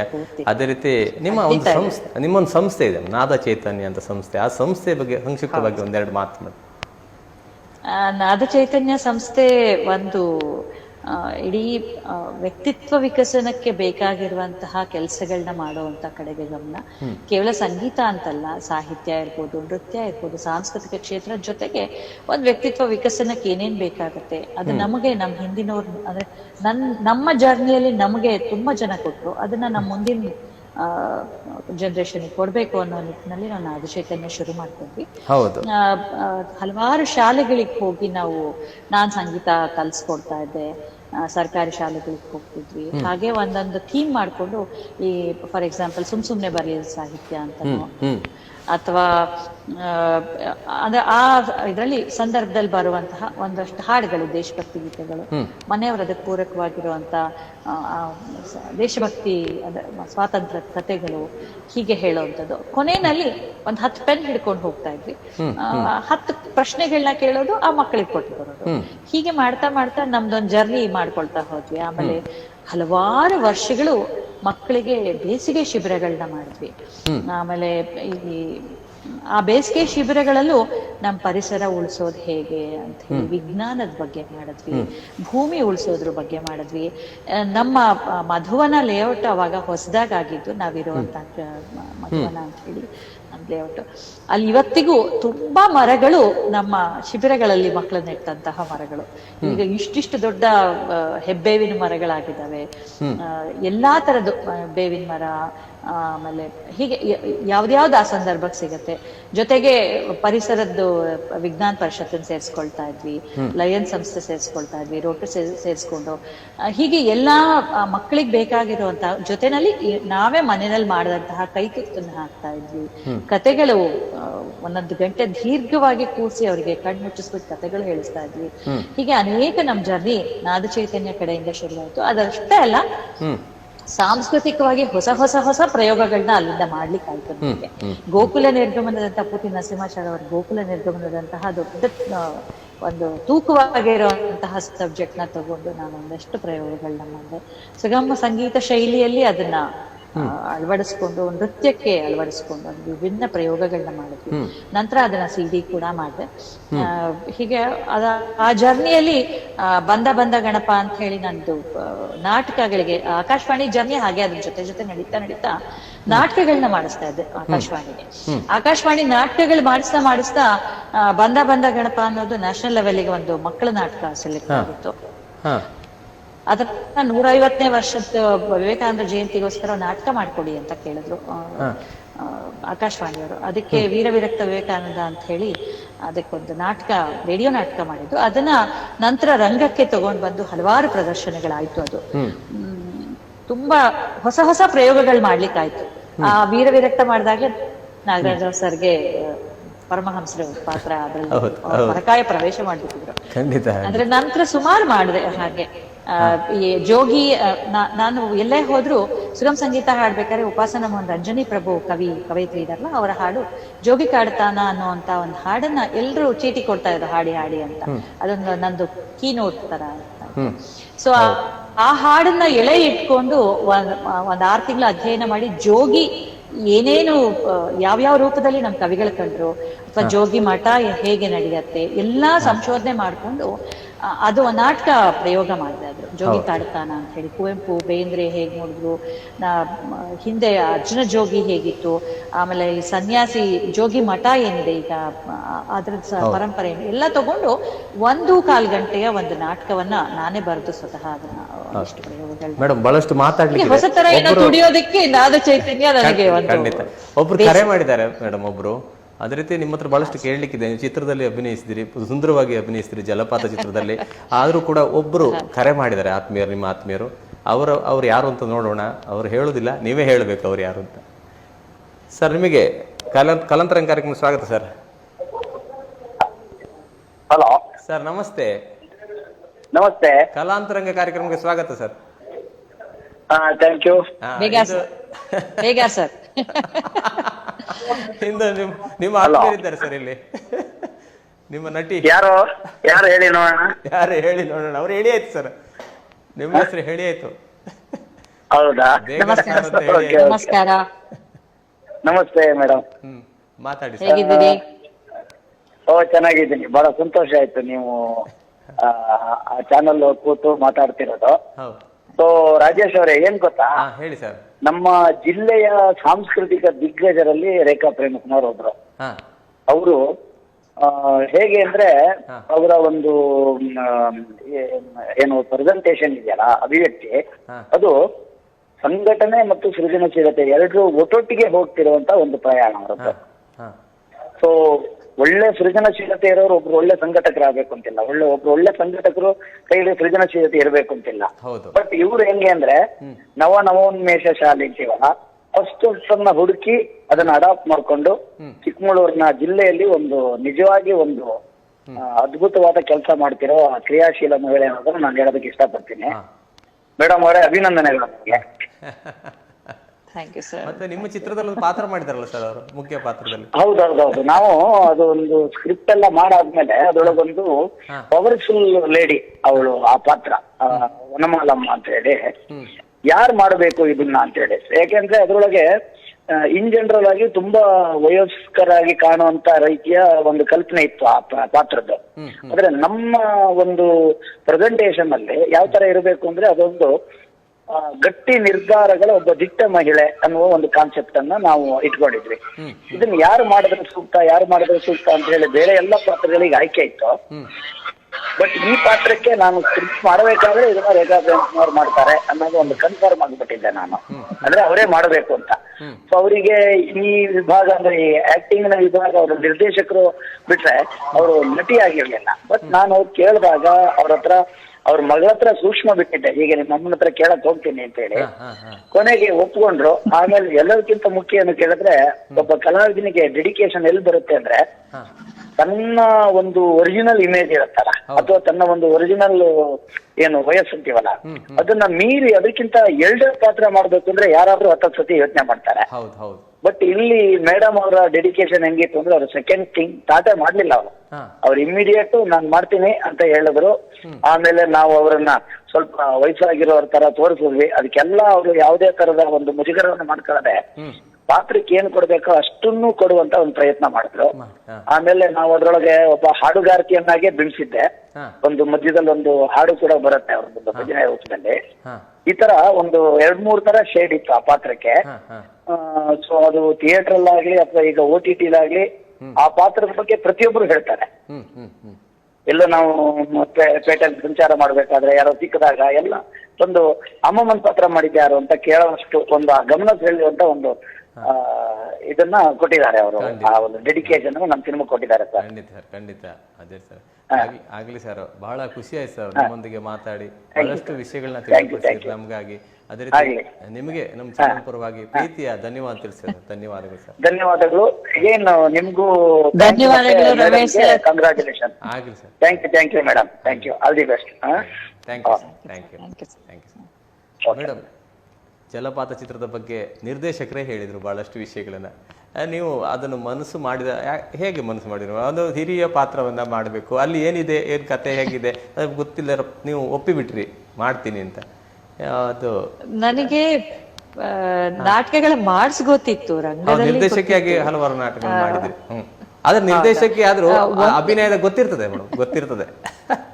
ಯಾಕಂದ್ರೆ ನಿರ್ದೇಶಕ ಆಗ್ಬೇಕಾದ್ರೆ ಅಭಿನಯ ಗೊತ್ತಿರ್ಬೇಕಲ್ಲ, ಅಲ್ಲ ಗೊತ್ತಿರ್ಬೇಕು. ಗೊತ್ತಿದ್ರು ನಾವು ಕ್ಯಾಮ್ರಾ ಫೇಸ್ ಮಾಡಿಲ್ಲ. ರಂಗಭೂಮಿಗೆ ಒಂದಿಷ್ಟು ಚಟುವಟಿಕೆಗಳು ಮಾಡಿದ್ದು. ಮತ್ತು ನಂದು ರಂಗಭೂಮಿ ಅಂತ ಹೇಳಿದ್ರೆ ನಾನು ವೃತ್ತಿಯಾಗಿ ಅದನ್ನ ಪರಿಗಣಿಸಿಲ್ಲ. ಹಾಗಾಗಿ ನನ್ನ ಕ್ರಿಯೇಟಿವಿಟಿಗೆ ಏನ್ ಬೇಕು, ಹೊಸ ತುಡಿತ, ಜಾಕ್ ಆಫ್ ಆಲ್ ನನ್ನ ಕಿಂಗ್ ಆಫ್ ನನ್ ಅಂತಾರಲ್ಲ ಹಾಗೆ, ಇಲ್ಲಂಚೂರ್ ಮಾಡ್ಕೊಂಡ್ ಬಂದವಳು. ಅವ್ರಿಗೆ ಯಾಕೆ ನನಗೆ ಆ ಪಾತ್ರ ಅಂತ ಅನ್ಕೊಂಡ್ರು ನನಗೂ ಗೊತ್ತಿಲ್ಲ. ಬಹುಶಃ ಅದನ್ನೇ ಕ್ಯಾರೆಕ್ಟರ್ ಬಿಲ್ಡ್ ಮಾಡಿದ್ರು ಅಂತ ಹೇಳಿದ್ರು. ಸೊ ಅಮ್ಮಮ್ಮನ್ ಪಾತ್ರ ಅಂತ ಹೇಳಿದ್ರು. ಸಹಜವಾಗಿ ವನಮಾಲಮ್ಮ ಅಂತ ಹೇಳಿದಾಗ ತುಂಬಾ ಸ್ಟ್ರಾಂಗ್ ಕ್ಯಾರೆಕ್ಟರ್, ಪವರ್ಫುಲ್ ಕ್ಯಾರೆಕ್ಟರ್. ನನಗೂ ಗೊತ್ತಿಲ್ಲ, ಪ್ರೀಮಿಯರ್ ನೋಡಕ್ ಹೋದಾಗ್ಲೇ ಇಡೀ ಜರ್ನಿ ನನ್ಗೆ ಇಷ್ಟೊಂದಿದ್ಯಾ ಸಿನಿಮಾದಲ್ಲಿ ಅಂತ ಗೊತ್ತಾಗಿತ್ತು. ಇಷ್ಟು ಪವರ್ಫುಲ್ ಕ್ಯಾರೆಕ್ಟರ್ ಅಂತ ಗೊತ್ತಾಗಿದ್ದೆ ಪ್ರೀಮಿಯರ್ ನಲ್ಲಿ. ಪ್ರೀಮಿಯರ್ ಮುಗಿಸಿ ಹೊರಗ್ ಬಂದ್ರೆ ಎಲ್ಲ ಅಮ್ಮಮ್ಮ ಅಂತ ಇದ್ದಾರೆ. ನನಗೆ ಅದೊಂದು ತುಂಬಾ ಖುಷಿ ಕೊಟ್ಟ ಘಳಿಗೆ. ಒಳ್ಳೆ ಪಾತ್ರವನ್ನ ನನ್ನ ಕೈಯಿಂದ ತೆಗ್ಸಿದ್ದಾರೆ. ಮತ್ತೆ ಒಂದು ಟುವರ್ಡ್ಸ್ ರೂಟ್ ಅನ್ನೋವಂಥದ್ದು ಎಷ್ಟು ಮುಖ್ಯ. ಆದ್ರೆ ನಾನ್ ಏನ್ ತುಡಿತಾ ಇದ್ದೀನಿ, ನಾನೇನ್ ಕೆಲಸ ಮಾಡ್ತಾ ಇದ್ದೀನಿ, ನನ್ನ ಭಾವನೆಗಳೇನು, ಅದೇ ಅದರಲ್ಲಿ ಆ ಜಲಪಾತದಲ್ಲಿ ಬಿಂಬಿತವಾಗಿದೆ. ಅದಕ್ಕೆ ಬೇಗಾರ್ ಸರ್ ನನ್ನನ್ನ ಹೇಗೆ ಆಯ್ಕೆ ಮಾಡಿದ್ರು, ಯಾಕೆ ಆಯ್ಕೆ ಮಾಡಿದ್ರು ಗೊತ್ತಿಲ್ಲ. ಅದಕ್ಕೆ ನನಗೆ ಸಾಧ್ಯವಾದಷ್ಟು ನ್ಯಾಯ ಒದಗಿಸ್ಕೊಟ್ಟಿದ್ದೀನಿ. ಒಂದು ಹೊಸ ಹೆಜ್ಜೆ ನೀಡೋದಿಕ್ಕೆ ಅವ್ರ ಕಡೆಯಿಂದ ಇನ್ನು ಬಹಳಷ್ಟು ಅವಕಾಶಗಳು ನಿಮ್ಮನ್ನ ಅರಸಿಕೊಂಡು ಬರ್ಲಿ ಅನ್ನೋದು ನಮ್ಮ ಒಂದು ಅಂದ್ರೆ ಒಂದು ಹಾರೈಕೆ, ಶುಭ ಹಾರೈಕೆ. ಯಾಕಂದ್ರೆ ಅಂತಹ ಪಾತ್ರ ಮಾಡುವವರು ಬೇಕು, ಚಿತ್ರರಂಗಕ್ಕೂ ಬೇಕು, ಎಲ್ಲ ಕಡೆಗೂ ಬೇಕು. ಅಂದ್ರೆ ಅದು ಅಂತ ಒಂದು ಗಡ್ಸಿನ ಪಾತ್ರ. ಈಗ ಹಲವಾರು ಜನ ತೆರೆ ಮೇರೆಗೆ ಸರಿದಿದ್ದಾರೆ ಅಂತ ಪಾತ್ರ ಮಾಡೋರು. ನೀವು ಒಂದು ಆಸ್ತಿ ಆಗ್ತೀರಿ ಖಂಡಿತವಾಗಿ. ಅದೇ ರೀತಿ ಮೇಡಮ್, ಅಂದ್ರೆ ನೀವು ಚಿತ್ರರಂಗದಲ್ಲಿ ಅಭಿನಯಿಸಿದಿರಿ, ಅದರ ಚಿತ್ರ ಇದರಲ್ಲಿ ಅದರ ಚಾನಲ್ಗಳಲ್ಲಿ, ಟಿವಿ ಚಾನಲ್ಗಳಲ್ಲಿ ಹಲವಾರು ಇದರಲ್ಲಿ ಮಾಡಿದಿರಿ. ಅದೇ ರೀತಿ ನಿಮ್ಮ ಒಂದು ಸಂಸ್ಥೆ ಇದೆ, ಸುಗಮ ಸಂಗೀತ ಗಂಗಾ ಎನ್ನುವಂಥ ಒಂದು ಸಂಸ್ಥೆ. ಆ ಸಂಸ್ಥೆ ಬಗ್ಗೆ ಒಂದೆರಡು ಮಾತು ಮೇಡಮ್. ಸರ್ ಅದನ್ನ ಹೇಳೋಕೆ ಬಹುಶಃ ಪದಗಳು ಸಾಕಾಗಲ್ಲ ಅನ್ಕೊಳ್ತೀನಿ. ತುಂಬಾ ದೊಡ್ಡ ಜರ್ನಿ ಅದರದ್ದು. ಯಾಕಂದ್ರೆ ಚಿಕ್ಕಮಗಳೂರಿನಲ್ಲಿ ನಾವೇ ಒಂದಿಷ್ಟು ಜನ ಹಾಡ್ಕೊಂಡು ಮಾಡ್ತಾ ಇದ್ದಂಥದ್ದು. ನಮ್ಮ ಗಿರಿಜಾಶಂಕರ್ ಸರ್, ಕೃಷ್ಣೇಗೌಡರು, ಮತ್ತೆ ನಮ್ಮ ಮಂಜುನಾಥ್ ಕಾಮದ್ರು ಅಂತವ್ರು ನಿಂತ್ಕೊಂಡು ಅದಕ್ಕೆ ಬೆನ್ನೆಲುಬಾಗಿ ನಿಂತ್ಕೊಂಡು ನಮ್ಗೆ ಹಲವಾರು ವರ್ಷಗಳು, ಹೆಚ್ಚು ಕಡಿಮೆ 10-12 ವರ್ಷಗಳು ಪ್ರತಿ ತಿಂಗಳು ಒಬ್ಬೊಬ್ರು ನಮ್ಗೆ ಕಲ್ಸ್ಲಿಕ್ಕೆ ಬರ್ತಾ ಇದ್ರು. ಹೆಂಗೆ ರತ್ನಮಾಲಾ ಪ್ರಕಾಶ್ ಸಂಗೀತ ಕಟ್ಟಿ ಬಂದ್ರು, ಪುತ್ತೂರು ನರಸಿಂಹನಾಯಕರು ಬಂದ್ರು, ಕೆ ಸುಮಿತ್ರಾ ಅವ್ರು ಬಂದ್ರು, ಇಂದು ವಿಶ್ವನಾಥ್ ಬಂದ್ರು, ಹಳಬಂಡಿ ಸರ್ ಬಂದ್ರು, ರಾಜು ಅನಂತ್ ಸ್ವಾಮಿ ಬಂದಿದ್ರು, ರತ್ನಮಾಲಾ ಪ್ರಕಾಶ್, ಎಷ್ಟು ಜನ ಬಂದ್ರು ಅಂತ ಹೇಳಿದ್ರೆ ವರ್ಷದಲ್ಲಿ ಒಂದ್ 8-10 ತಿಂಗಳು ಪ್ರತಿ ತಿಂಗಳು ಯಾರಾದ್ರೂ ಒಬ್ರು ಬರ್ತಾ ಇದ್ರು. ಸೊ ನಮಗೆ ಅವ್ರ ಹಾಡುಗಳನ್ನ ಕಲ್ತ್ಕೊಳ್ಳೋದ್ರ ಜೊತೆಗೆ ನಾವು ಒಂದಿಷ್ಟು ಬೆಳೀತಾ ಹೋದ್ವಿ. ಮತ್ತೆ ಕವಿಗಳ ಸಮ್ಮುಖದಲ್ಲಿ ಅವ್ರದೇ ಕವಿಗಳ ಹಾಡುಗಳನ್ನ ನಾವು ಹಾಡ್ತಾ ಇದ್ವಿ. ವರ್ಷಕ್ಕೆ ಒಬ್ರು ಇಬ್ರದ್ದು ಹಾಡಿದ್ವಿ. ಅದ್ರಲ್ಲಿ ಬೇಂದ್ರೆ ಅವರು ಇರ್ಲಿಲ್ಲ, ಉಳಿದ ಕಂಬಾರ ಬಂದಾಗ ಕಂಬಾರ ಹಾಡುಗಳ ಹಾಡಿದ್ವಿ. ಲಕ್ಷ್ಮೀನಾರಾಯಣ ಭಟ್ರು ಬಂದಾಗ, ನಿಸಾರ್ ಅಹಮದ್ ಬಂದಾಗ, ಹೀಗೆ ಅವ್ರವ್ರ ಎದುರುಗಡೆ, ವೆಂಕಟೇಶ್ ಮೂರ್ತಿಗಳ ಎದುರುಗಡೆ, ಲಕ್ಷ್ಮಣರಾವ್ ಎದುರುಗಡೆ ಅವ್ರವ್ರದೇ ಹಾಡುಗಳನ್ನ ಹಾಡ್ತಾ ಇದ್ವಿ. ಹಾಡಿ ಅವರಿಗೆ ಕೊನೆಯಲ್ಲಿ ಅದೊಂದು ಪುಷ್ಪವೃಷ್ಟಿ ಮಾಡಿ ಆ ಹಾಡುಗಳಿಗೆ ನಮ್ಗೆ ಕೊಟ್ಟಂತವ್ರಿಗೆ ಭಾರಿ ಖುಷಿ ಆಗೋದು. ಅದು ಕಲಿಕೆ ಎಷ್ಟು ತರ ಕಲ್ತ್ವಿ ಅಂದ್ರೆ ಬಹುಶಃ ನನ್ಗೆ ಅದೊಂದು ದೊಡ್ಡ ಬ್ರೇಕ್ ಅಂತ ಹೇಳ್ತೀನಿ. ನಂಗೆ ಈಗ್ಲೂ ಕೂಡ ಅದ್ ಮಾತೃ ಸಂಸ್ಥೆ ನನ್ಗೆ ಸುಗಮ ಸಂಗೀತ ಗಂಗಾ. ಅತ್ರಿ ಅವರು ಶುರು ಮಾಡಿಸಿದ್ದು. ಆದ್ರೆ ನಮ್ಗೆ ಅತ್ರಿ ಅವ್ರು ತುಂಬಾ ವರ್ಷಗಳ ಜೊತೆಗೆ ನಿಂತ್ಕೊಂಡಿಲ್ಲ, ಅವ್ರು ಇರ್ಲಿಲ್ಲಲ್ಲ. ಹಾಗಾಗಿ ಆ ಜರ್ನಿ ಮುಂದುವರ್ಕೊಂಡ್ ಬರ್ಲಿಕ್ಕೆ ನಾನೊಂದು ದೊಡ್ಡ ಒಂದ್ ಬ್ರೇಕ್ ನಮಗೆ ಸಿಕ್ತು ಸರ್. ಖಂಡಿತ. ಅಂದ್ರೆ ಅದು ಒಳ್ಳೇದು. ಒಬ್ಬ ಕಲಾವಿದರನ್ನ ಕರೆಸಿ ಅವರು ಕಲಿಸುವಂತ ಒಂದು ಪದ್ಧತಿ, ಅದು ಮಕ್ಕಳಿಗೆ ಕೂಡ ಖುಷಿ ಆಗ್ತದೆ, ಒಂದು ಹೊಸತನವನ್ನು ಕಲೀಲಿಕ್ಕೆ ಆಗ್ತದೆ. ಅಂದ್ರೆ ನೇರವಾಗಿ ದೊಡ್ಡ ಗಾಯಕರು ಬಂದು ಕಲಿಸಿದಾಗ ಅದರಲ್ಲಿರುವಂತ ಒಂದು ಸಂಭ್ರಮ ಬೇರೆ ಅಲ್ಲ ಮೇಡಮ್. ಮತ್ತೆ ಕಣ್ಣಿದ್ರೆ ಅವ್ರು ಕಲಿಸಿ ಕೊಡ್ತಾರೆ, ಮರೆಯೋ ಹಾಗೆ ಇಲ್ಲ ಸರ್. ಅಶ್ವತ್ಥದ್ದು ಒಂದು ಘಟನೆ ಹೇಳ್ತೀನಿ. ಅಶ್ವಥ್ ಅವ್ರದ್ದು ನಡುವೆ ಸತ್ಯ ಮಾಡಿದ್ರು. ಆಮೇಲೆ ಈ ವಚನಗಳದ್ದು ಒಂದು ಕಾರ್ಯಕ್ರಮ, ಬಸವಣ್ಣ ಅವ್ರ ವಚನಗಳನ್ನ ಕಾರ್ಯಕ್ರಮ ಮಾಡಿದಾಗ ನಮ್ಗೆಲ್ಲ ಕಲ್ಸ್ಕೊಟ್ಟಿದ್ರು. ಮುಂಚೆ ನಾವೊಂದಿಷ್ಟು ಜನ ಕಲ್ಸ್ಕೊಟ್ವಿ. ಅವ್ರ ಸಿಡಿ ಆವಾಗ ಕ್ಯಾಸೆಟ್ ಆಗಿದ್ದಂಥದ್ದು, ಅದು ರಂಗ ಪ್ರಯೋಗ ಮಾಡ್ತಾ ಇದ್ರು. ಸೊ ಆ ಮಾಡೋಂತ ಸಂದರ್ಭದಲ್ಲಿ ನಮ್ಗೆ ಇಲ್ಲಿ ಹಾಡಕ್ಕೆ ಅಂತ ಇತ್ತು. ಆಗ ನನ್ನ ಮಗಳು 1.5 ವರ್ಷ, ವೇದಿಕೆ ಮೇಲೆ ನಿಂತ್ಕೊಂಡಿದೀನಿ, ಸೀದಾ ವೇದಿಕೆಗೆ ಬಂದ್ಬಿಟ್ಲು. ಅವರು ಮೈಕ್ ನಲ್ಲೇ ಬೈದ್ಬಿಟ್ಟಿದ್ರು. ಅದನ್ನ ಮರೆಯೋ ಆಗಿಲ್ಲ. ಸೀದಾ ಅವಳದ ಒಳಗಡೆ ಕರ್ಕೊಂಡು ಹೋಗಿತ್ತು. ಈ ತರದ್ದೆಲ್ಲ ಸಣ್ಣ ಪುಟ್ಟ ಘಟನೆಗಳು ಅಂದ್ರೆ ನಮ್ಗೆ ಅಶ್ವಥ್ ಅವ್ರ ಜೊತೆಲೆ ಕಲಿಯುವಂಥದ್ದು. ಹೀಗೆ ಅವ್ರವ್ರ ಮೂಲಕನೇ ನಾವ್ ಕಲ್ತಿದ್ದು ತುಂಬಾ ಇದೆ ಸರ್. ಖುಷಿ ಆಗತ್ತೆ. ಕೆಲವೆಲ್ಲ ಮರೆಯೋದಕ್ಕೆ ಸಾಧ್ಯ ಇಲ್ಲ. ಜಯಶ್ರೀ ಅಮ್ಮ ಬಂದು ತುಂಬಾ ಹಾಡುಗಳು ಹೇಳ್ಕೊಟ್ರು. ಒಂದಿಷ್ಟು ಮಕ್ಕಳಿಗಾಗಿ ಸಾಹಿತ್ಯದ ರಚನೆ ಮಾಡಿ ಅದರದ್ದು ಒಂದಿಷ್ಟು ಮಾಡಿದ್ರು. ವಿ ಜಯಶ್ರೀ ರಂಗಗೀತೆಗಳು ತುಂಬಾ ಪ್ರಯೋಗ ಮಾಡಿದ್ವಿ. ಹೀಗೆ ವರ್ಸಟೈಲ್ ಆಗಿ ಕಲ್ತ್ಕೊಂಡ್ವಿ, ಹಾಡಿದ್ವಿ. ವೇದಿಕೆಗಳಲ್ಲಿ ನಮ್ಗೆ ಲೀಲಾಜಾಲವಾಗಿ ಹಾಡುವಂತಹ ಅಭ್ಯಾಸಗಳು, ಪ್ಲಾಟ್ಫಾರ್ಮ್ಸ್ ಸಿಕ್ತು ಸರ್. ಹೌದು, ಖಂಡಿತ ಖಂಡಿತ ಖಂಡಿತ ಮೇಡಮ್. ಅದೇ ರೀತಿ ಮೇಡಮ್, ನಿಮ್ಗೊಂದು ಸೌಭಾಗ್ಯ ದೊರೆತಿದೆ. ನಾವು ನಾಡು ಕಂಡ ಹೆಮ್ಮೆಯ ಪ್ರಧಾನಿ ಮೋದಿಜಿ ಅವರು ಮತ್ತೆ ಅಡ್ವಾಣಿ ಜಿ ಅವರ ಜೊತೆ ಒಂದು ವಂದೇ ಮಾತರಂ ಆಡುವಂತ ಸೌಭಾಗ್ಯ ನಿಮ್ಗೆ ದೊರಕಿದೆ. ಅದ್ರ ಬಗ್ಗೆ ಒಂದೆರಡು ಮಾತಾಡಿ ಸರ್. ವಂದೇ ಮಾತರಂ ನಂದು ಏನ್ ಹೇಳ್ತಾರೆ, ರೇಖಾ ಅಂತ ಹೇಳಿದ ತಕ್ಷಣ ವಂದೇ ಮಾತರಂ, ಅದು ಪೂರ್ತಿ ಬಂಕಿಂ ಚಂದ್ರ ಪೂರ್ತಿ ವಂದೇ ಮಾತರಂನ ಹಾಡ್ತೀನಿ. 5 ಚರಣಗಳಿದೆ ಅದು. ಬಹುಶಃ ತುಂಬಾ ಜನ ಹಾಡ್ಲಿಕ್ಕಿಲ್ಲ ಅದನ್ನ. ಆ 5 ಚರಣಗಳು ಹಾಡಿ ಮುಗಿದ ನಂತರ ಅಲ್ಲಿದ್ದಂಥವ್ರಿಗೆ ಒಂದು ಏನು ಎನರ್ಜಿ ಸಿಗತ್ತೆ, ಅಷ್ಟು ಸುಂದರವಾಗಿರುವಂತಹ ವಂದೇ ಮಾತರಂ. ಅದನ್ನ ಅನೇಕ ದಿಗ್ಗಜರ ಮುಂದೆ ನಾನು ಹಾಡಿದ್ದೀನಿ. ಅದೇ ನನ್ನ ಸೌಭಾಗ್ಯ. ವಾಜಪೇಯಿ ಅವ್ರ ಜೊತೆಗೆ 2 ಸಲ ಹಾಡಿದ್ದೀನಿ. ಅವರು ಮೊದಲನೇ ಸಲ ಹಾಡಿದಾಗ ಸರಿ, ಅದು ಸೆಕ್ಯೂರಿಟಿ ಕಾರಣಗಳಿಗೆ ನಾನು ಒಬ್ಳೆ ಹೋಗ್ಬೇಕಾಗಿತ್ತು, ಭಯ ಎಲ್ಲ ಇರ್ತಾ ಇತ್ತು. 2ನೇ ಸಲ ಭಯ ಪಡ್ಬೇಡ ಮಗು, ಪಿಟ್ಲೆ ಹಿಂದಿನ ಸಲಾನು ನೀನೇ ಹಾಡಿದ್ದಲ್ವಾ ಅಂತ ಕೇಳಿ, ಬೇಟಿ ತುಮಾರ ನಾಮ್ ಕ್ಯಾ ಹೇ ಬಹುತ್ ಅಚ್ಚಾಗಾಯಿತು ಅಂತೆಲ್ಲ ಅವ್ರು ಹೇಳಿದ್ದು ಇನ್ನೂ ಒಂದಿಷ್ಟು ನನಗೆ ಖುಷಿ ಇದೆ. ಅನ್ಫಾರ್ಚುನೇಟ್ಲಿ ಆ ಸಂದರ್ಭದಲ್ಲಿ ಆ ಫೋಟೋ ಇತ್ಯಾದಿ ಅಂದ್ರೆ ಸೆಕ್ಯೂರಿಟಿ ಕಾರಣಕ್ಕೆ ಮೋದಿ ಅವರು ಬಂದಾಗ ಕೂಡ 3 ಸಲ ಹಾಡಿದ್ದೀನಿ ನಾನು ಅದೇ ವೇದಿಕೆನಲ್ಲಿ. 3ನೇ ಸಲ ಸಮಾನಾಂತರ ವೇದಿಕೆ ಮಾಡಿದ್ರು, ಬಟ್ ಮೊದಲನೇ 2 ಸಲ ಅದೇ ವೇದಿಕೆನಲ್ಲೇ ನಿಂತ್ಕೊಂಡು ಹಾಡಿದ್ದೀನಿ. ಅದೊಂದು ನನಗೆ ಸೌಭಾಗ್ಯ ಅಂತ ಅನ್ಕೊಳ್ತೀನಿ. ಖಂಡಿತ. ಅದ್ವಾನಿ ಅವ್ರ ಮುಂದೆ ಹಾಡಿದ್ದೀನಿ. ಮತ್ತೆ ನಮ್ಮ ವಿದ್ಯಾನಂದ ಶೆಣೈ ಭಾರತ ದರ್ಶನ ಅಂತ ಹೇಳಿ ಒಂದಿಷ್ಟು ಸೀರೀಸ್ ಕಾರ್ಯಕ್ರಮಗಳು ಮಾಡ್ತಾ ಇದ್ರು.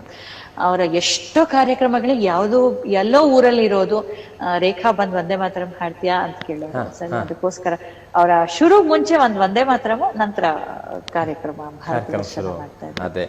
ಅದೆಲ್ಲ ದೊಡ್ಡ ಸೌಭಾಗ್ಯ ನನಗೆ. ಪೂರ್ವಜನ್ಮದ್ದೋ ನಮ್ಮ ತಂದೆ ತಾಯಿಗಳ ಆಶೀರ್ವಾದನೋ ನನಗೆ ಒಳ್ಳೊಳ್ಳೆ ಅವಕಾಶಗಳು ಹಾಡಿಸಿ. ಹೌದು, ಖಂಡಿತ ಖಂಡಿತ. ಅದೇ ರೀತಿ ತಾವು ಸಂಘಟಿಕೆಯಾಗಿ ಹಲವಾರು ಕೆಲಸ ಕಾರ್ಯಗಳನ್ನು ಮಾಡ್ತಾ ಬಂದಿದ್ದೀರಿ ಇದುವರೆಗೆ. ಅದೇ ರೀತಿ ನಿಮ್ಮ ಕ್ಯಾಸೆಟ್ ಮತ್ತು CD ಪಯಣ, ಅಂದರೆ ಹಲವಾರು CDಗಳು ಕ್ಯಾಸೆಟ್ಗಳನ್ನು ಬಿಡುಗಡೆ ಮಾಡಿದೆ, ಅದ್ರ ಬಗ್ಗೆ 1-2 ಮಾತು.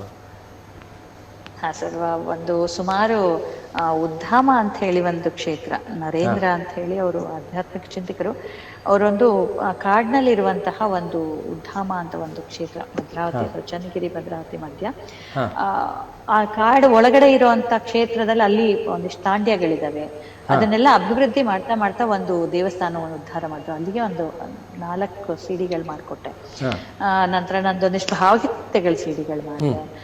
ಗೋಕುಲ ನಿರ್ಗಮನದಂತಹ ದೊಡ್ಡ ಒಂಥರ ತೂಕವಾಗಿರುವಂತಹದನ್ನ ತಗೊಂಡು ಸುಗಮ ಸಂಗೀತದ ಸ್ಟೈಲ್ ನಲ್ಲಿ ಅದಕ್ಕೆ ಕಂಪೋಸ್ ಮಾಡಿ ಅದನ್ನ CD ಮಾಡ್ಕೊಂಡೆ. ಅದೇ ಹೇಗೆ ಅಂತ ಹೇಳಿದ್ರೆ CD ಭಾವಗೀತೆಗಳಾಗೂ ಕೇಳಬಹುದು.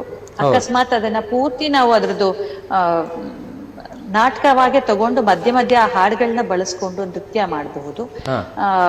ಸಂಭಾಷಣೆಗಳನ್ನ ಮಧ್ಯೆ ಸೇರಿಸ್ಕೊಂಡ್ರೆ ನೃತ್ಯಕ್ಕೆ ಈ ಹಾಡುಗಳು ತಕ್ಕೊಳ್ಬಹುದು. ಅದ್ ಯಾವ್ದು ಬೇಡ, ನಮ್ಗೆ ಅರ್ಧ ಗಂಟೆ ಮಾತ್ರ ನಮ್ಮ ಕಾಲೇಜ್ಗಳಲ್ಲೋ ಯಾವ್ದೋ ಫೆಸ್ಟ್ಗಳಲ್ಲೋ ಮಾಡಬಹುದು ಒಂದು ಥೀಮ್ ತಗೊಂಡು ಅಂತ ಹೇಳಿದ್ರೆ ಅರ್ಧ ಗಂಟೆ ಒಳಗಡೆ ಮುಗಿಯೋ ರೀತಿನಲ್ಲಿ ಈ ತರ ಮಲ್ಟಿಪಲ್ ಆಗಿರುವಂತಹ ಒಂದಿಷ್ಟು ಪ್ರಯೋಗಗಳನ್ನ CD ಮಾಡಿದೆ. ಒಂದಿಷ್ಟು ಬೆಳ್ಳಕ್ಕಿ ಸಾಲು ಅಂತ ಹೇಳಿ ಒಂದಿಷ್ಟು ಬೇರೆ ಬೇರೆ ಭಾವಗೀತೆಗಳಿಗೆ ಇದು ಆಸಕ್ತಿಯಿಂದ ಮಾಡಿದಂತದ್ದು. ಹೌದು, ಖಂಡಿತ ಖಂಡಿತ ಅವರು. ಅದೇ ರೀತಿ ನೀವು ಸಂಸ್ಕಾರ ಭಾರತೀಯ ಮಾತೃಶಕ್ತಿ ಸಂಯೋಜಕಿಯಾಗಿ ಕೆಲಸ ಮಾಡಿದ್ರಿ, ಅದ್ರ ಬಗ್ಗೆ ಒಂದು ಸಂಕ್ಷಿಪ್ತವಾಗಿ 1-2 ಮಾತುಗಳು.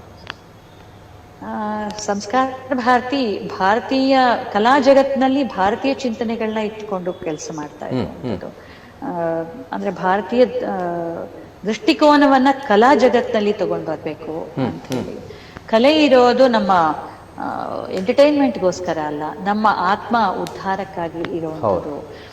ಸೊ ಈ ಗುರಿಯನ್ನ ಇಟ್ಕೊಂಡು ವಾಕಣ್ಕರ್ ಅವರು ಇದನ್ನ ಪ್ರಾರಂಭ ಮಾಡಿದವರು.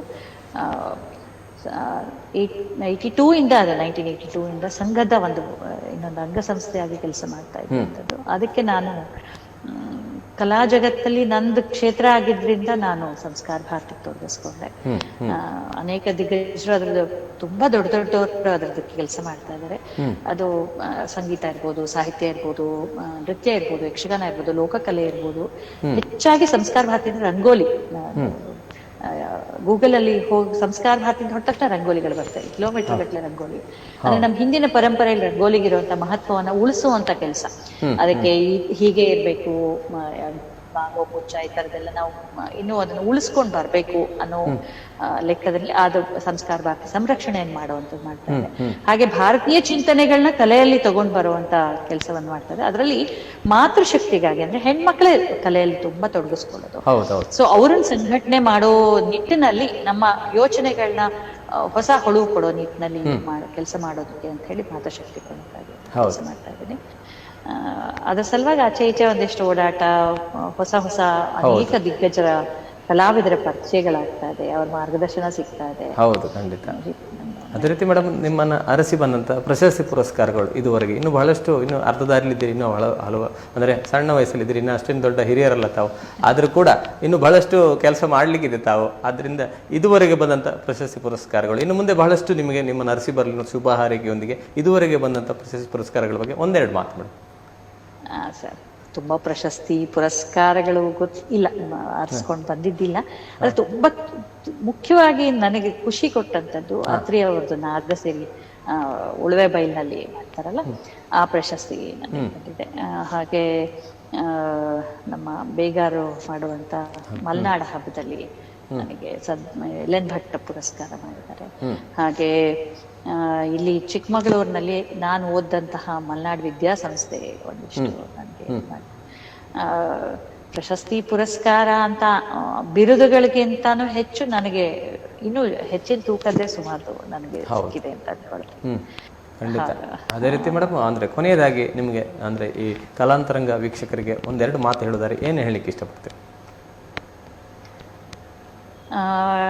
ಕಲೆ ವಿಲಾಸಕ್ಕಲ್ಲ, ಆತ್ಮ ವಿಕಾಸಕ್ಕೆ ಅಂತ ಅನ್ಕೊಂಡಿರುವಂತ ನಾನು ಯಾವ್ದೋ ಪ್ರಶಸ್ತಿ ಪುರಸ್ಕಾರಗಳ ಹಿಂದೆ ಹೋಗ್ದಲೆ ನಮ್ಮ ಪಾಡಿಗೆ ನಾವು ಕೆಲಸ ಮಾಡ್ಕೊಂಡು ಹೋದ್ರೆ ಅದು ನಮ್ಗೆ ಖಂಡಿತ ನಮ್ ಕೈ ಹಿಡಿಯತ್ತೆ.